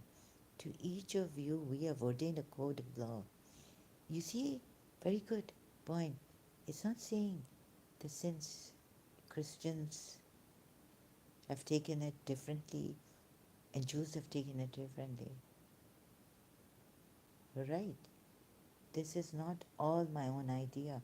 You will see the other Christians you mentioned earlier will say the same. Ah, okay. Houston Euler. Yeah, you're right. You Christians definitely have upper hand on this. Like you're more perspective. And the Muslims, these poor Muslims, I just hope that there will be someone to help them come out of this. And they will not get angry at you Christians. You definitely have upper hand. You're very keen sighted. You're better. We, thank God I came out of this. To each of you we have ordained a code of law. Look, when did the other say this? Dr. David Wood mentioning this? Sam Shaman? Rob Christian? Christian Prince? I've missed some of many live streams and streams. Hello, hello, Real Reflection. Welcome. Oh my God, this is a very good point, Houston Euler. Okay, this is not, wait, you got it from some other Christian? To each of you, we have ordained a code of law. It shouldn't have been in this verse, this. If in a separate verse it could have been, where we sent messengers to different languages, then it would have been okay. But being here, it's out of place. You're right. And the point here is that it appears. You're asking me? No, no. I'm talking about what Houston Euler says here, discussing this point. Real reflection, welcome.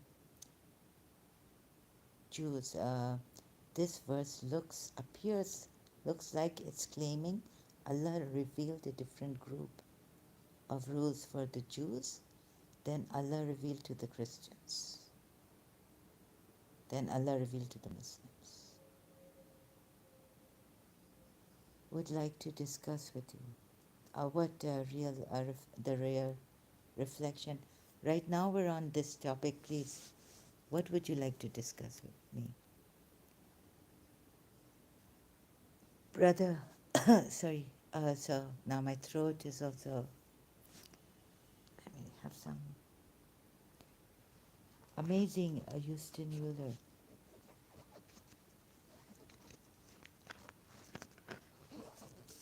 This is, thank you, India Saraswati Devi. Islamic philosophy. What is on Islamic philosophy? Thank you, India Saraswati Devi, for your help. Houston Euler says yes, for example, David Wood. What the Quran really says about the gospel. From beginner to expert in 35 minutes. Okay.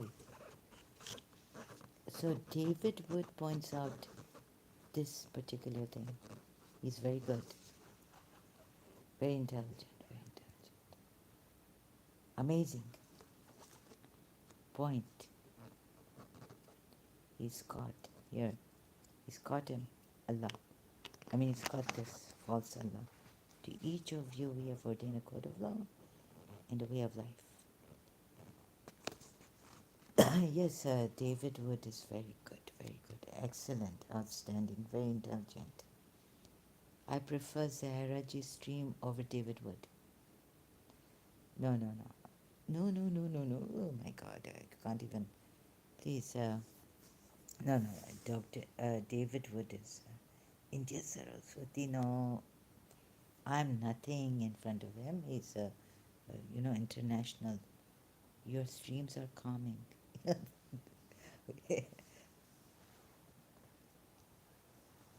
No, but he's also he's a very caring and difference between Deen Islam and Islam. But I've learned a lot from Dr. David Wood. David Wood, your streams are coming. He's our head, David Wood.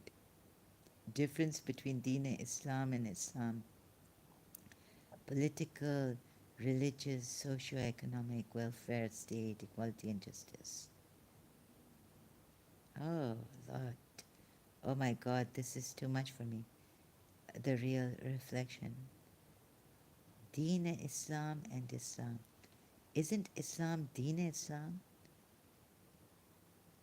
And political?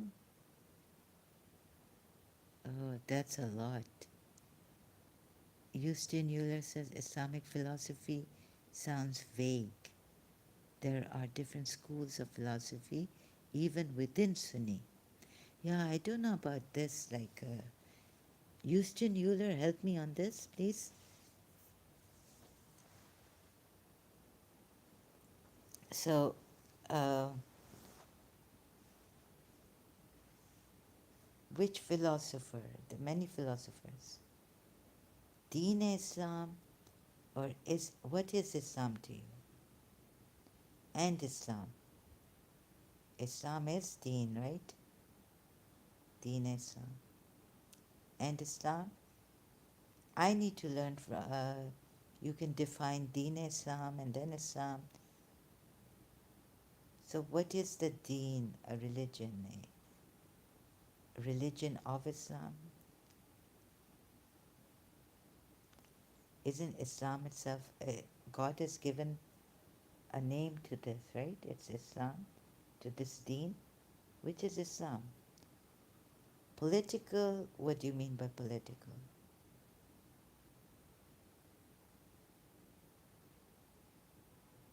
Political Islam? Sorry, I don't really know how I would. Religious? You need to go and maybe I'm not qualified for this. Hanbali, Hanafi, Sufi, Salafi. Lot of differences. Yes, yes, that's true, yeah. Yeah, Hanbali, lot of differences. No? Then? So this is really something to each of you. I'm still stuck on this. And anyhow, no main Sunni, na main Wahhabi. Overflow, welcome. Sorry, na main Sunni. Oh, sorry, I'm reading it in English. Sorry, overflow from English to Urdu. ना मैं सुन्नी ना मैं वहाबी. तो आप क्या हैं? What are you? He's saying neither am I Sunni nor Wahhabi. At Real Reflection, the channel was Ex-Shia, so probably is not very familiar with Sunni thoughts. Yeah, I'm not. You want to talk about Ibn Arabi? I won't be able to, this is too much. Makkan life, Deen Islam, and Medinan life, Islam. Difference, no? Some say the abrogated verses. Makkan life, Deen Islam. Sorry, what do you mean by Makkan life, Deen Islam? Prophet? Sorry, I don't get it. First comes fundamentals, then comes other things. Acha, the fundamentals of Islam.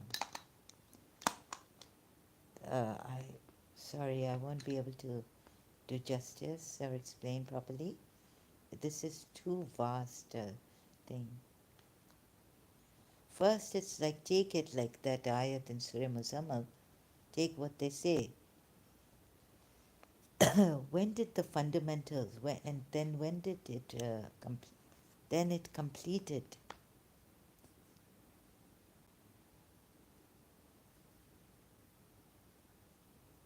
No, first comes the peaceful ayats. Take it, bear with it. I will see it to it. For example, taking one like Surah Muzammil ayat 10, and then it goes for the jihad. Then it goes for the killing.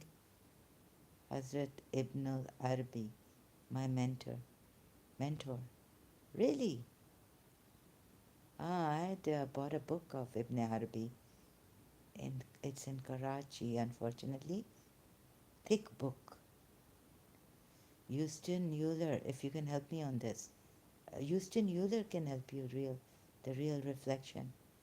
The fundamentals, does that mean how doing the memorized Arabic prayers, even when you don't even understand Arabic? Good question. Oh, but yeah, this is for later, those non-Arabs now. When Islam started to spread in Persia, like Prophet Muhammad sending a letter that I am in the name of Allah, I'm the messenger of Allah, Muhammad. Like, how would these Persian could you know? How could they understand? Submit to me, come to me, like Solomon writing a letter to Queen Sheba.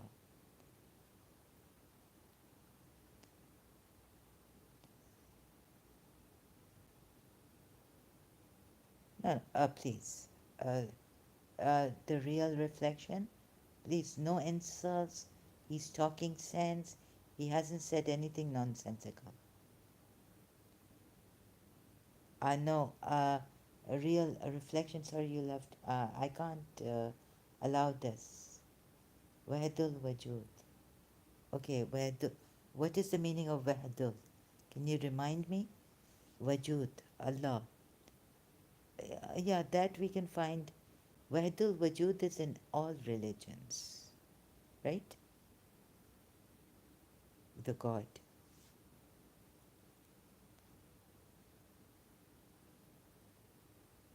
Sorry, you're going to ruin me, my love, and all this. Sorry, you're just too much. You know, it's too much for me, and you're all over the place. I can't. Yes, I know I have less information. That is why I'm asking clarifying questions at the real reflection. Yes, please, you don't have to tell him to talk sense. He's the only one here making sense, more sense than any one of us. Hazrat Ali, my ruler of my heart. Okay. So, Wahdul, what is the meaning of Wahdul? Can you tell me? Wajud is what exists, right? Just go slowly. Okay, I know Hazrat Ali, the ruler of your heart, and all this. Ibn Arabi was, oh, you're like the. So, what are you? Are you Sufi? Please, can you tell me one thing? What is where? I have forgotten. Can you just, so I can, maybe you can, we can help each other like this. Yes, Wedul, but I've forgotten because it was early year 2000 somewhere, mid. I bought Ibn Arabi's book in Karachi in Islamic philosophy, Sufi method, centered on the concept of Wahda, unity or Tawheed, acha, yani oneness of, and Wajud is, Wahda Wajud literally means the unity of existence. What exists? Wajud is what exists. Okay. Yes, so what about it? Common sense, very uncommon. Pardon? The unity of existence. You can get this from even, it's not a big thing. Oh, Ibn Arabi was in, where was he from? I have to go to Ibn Arabi. You see, this you can get from Hindus also, oneness. From Shiva also, Chidananda Rupa, Shivaham, Shivaham.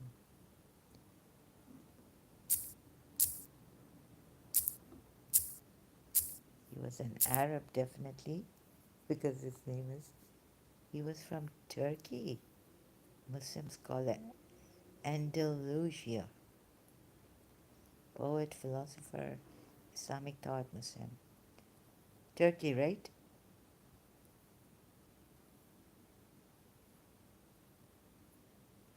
The unity of being. Where did he get this from? Absolute being.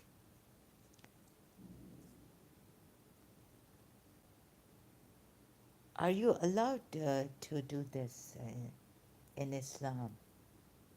Like have your reflections? Which book? Are you allowed philosophy? Which book? Existence? No, I was like his book, I don't remember the title. Where the Wujud. Ibn Arabi was born in Murcia, Al-Andalus. Is this, where is this now? Turkey? Andalusia?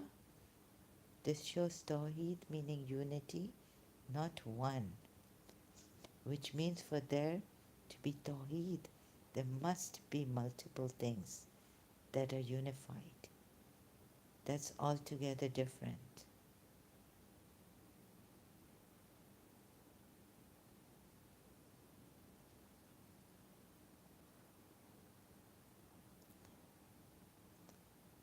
Uh, Houston merger. Yes. Yes, Houston Euler is right, right? Tawheed meaning unity, not one. Which means for there to be Tawheed, there must be multiple things that are unified. Tasawwuf,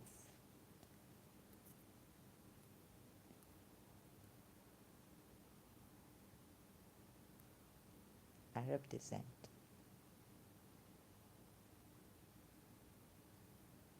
Andalusia, Iberia. Where is Andalusia? Peninsula, Iberian Peninsula. Yaman.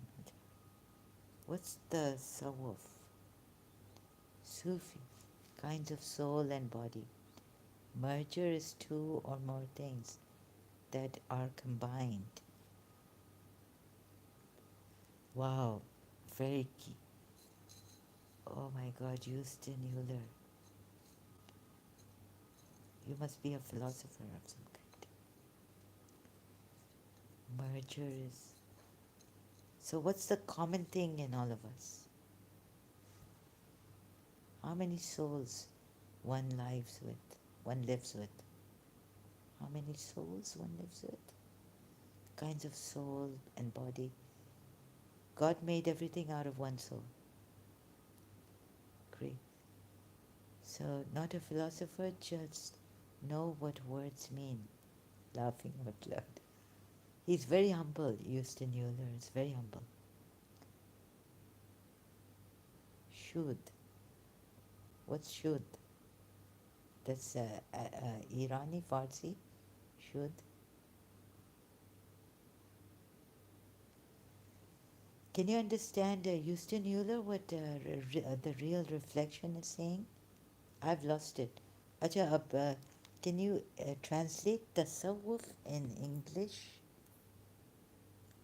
Futuhat al-Makki. So how did he explain this Wahdatul Wajud, a monist doctrine which claimed that all things in the universe are manifestations of a singular reality? Ibn Arabi equates this reality with the entity he described as the absolute being. You see, I was wondering today or yesterday that if we say when the souls die that we come from Allah and we go to Allah, right? How can we go to Allah? Huh? How do we go to Allah? Ibn Arabi was from Baghdad. Oh, I see, okay. Souls and thinking. Yeah, you can do all this, but it's like going round and round in circles. And these are all philosophies, but give me some demonstration. And the only demonstration you can get is through this is all intellectual stuff, right? And you do, then you have a connection, you pray salat 5 times and all this. You may get a connection. God knows what this connection is with God. And it's God is the other, or as Shia say, Houston Euler says this all seems like it's either an attempt to know things not stated in the Quran or blending with other belief systems or both. Very well put, Houston Euler. Yes. So you see, if you want to know, like the Hindu Sanatan Dharma people have brought this, they've had this meditation thing that you can, yoga, meditation, mantra, becoming one with God. And very easy, when you do this Shivoham,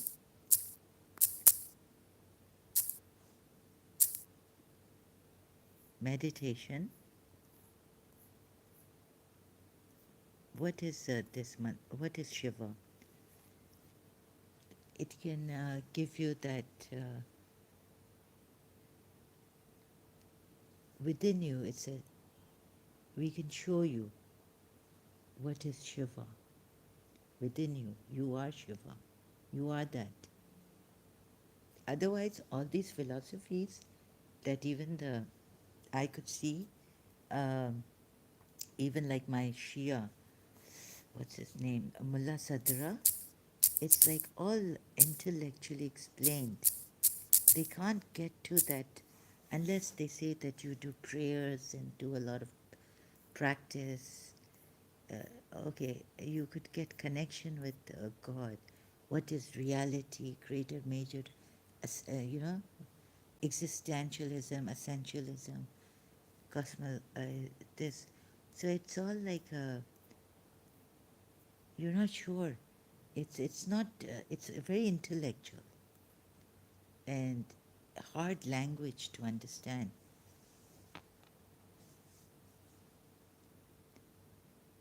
The real reflection. It says it starts from Shariat, then Marfat, then love, lastly reality. Marifat, spiritual. It starts with Sharia. Yes, it starts this. Both I think this Sufis love lastly, then love. Who said love? I mean, which sect says love lastly, reality? And is this reality God? Ahsan is the real essence to get connected with self. Yeah, I had this word ahsan in my dream. What does ahsan mean? Actually, I was searching for it after I woke up. I can't remember. I was in Karachi. Ahsan meaning. And I was even trying to find the word in the Quran. Benevolence, kindness, favor. Okay, Ahsan, you mean this word. Benevolence, kindness. Uh, the real essence to get connected with self. Sorry, still not clear. The real reflection.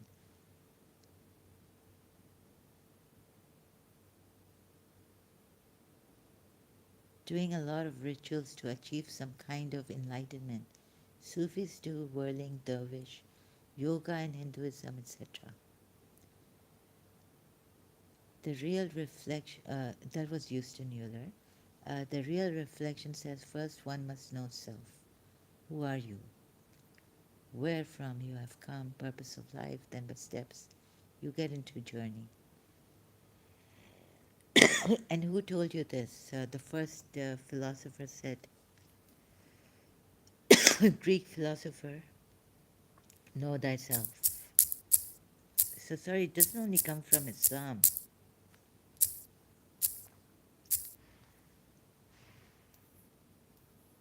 No, where does the Quran say this?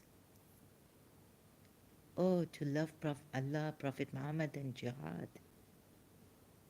Surah Tawbah ayat? Ah, to love Prophet Muhammad.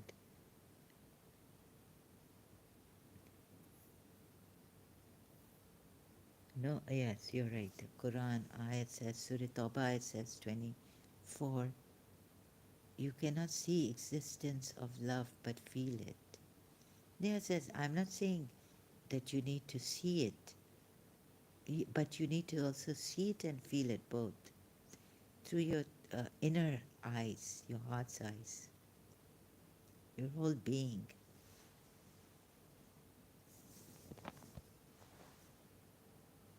Right? But that's not exclusively for Islam. Like, Islam hasn't brought anything new. Yeah, and if I said intellectually to understand, even the, maybe I didn't explain it properly, but I was disconnected with God. Um,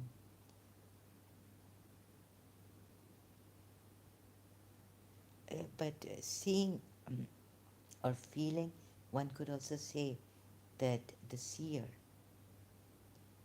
people of insight, the Quran says, Basiratan, like Prophet Muhammad saw it from his heart, Fuad also, did, Surah Najm uses the word Fuad, heart, for heart. That must be the seeing heart. When destination is beautiful, do not look about road and journey. I think destination is beautiful. No, no. Enjoy the road and the journey.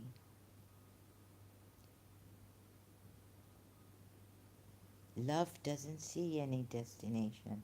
Love's destination is here and right now. So see the wow of the now. Yeah? Like Brian Piergrossi says. Brian Piergrossi, the American spiritual coach? The wow of the now. Who said this? This is a Greek precinct of Delphi, Temple of Apollo, inscribed on it, Know Thyself, the philosophical maxim. Socrates, according to Socrates. Also, there's no copyright infringement intended. And now, where is Houston Euler saying from Google? I get a little bit of this in Surah 69.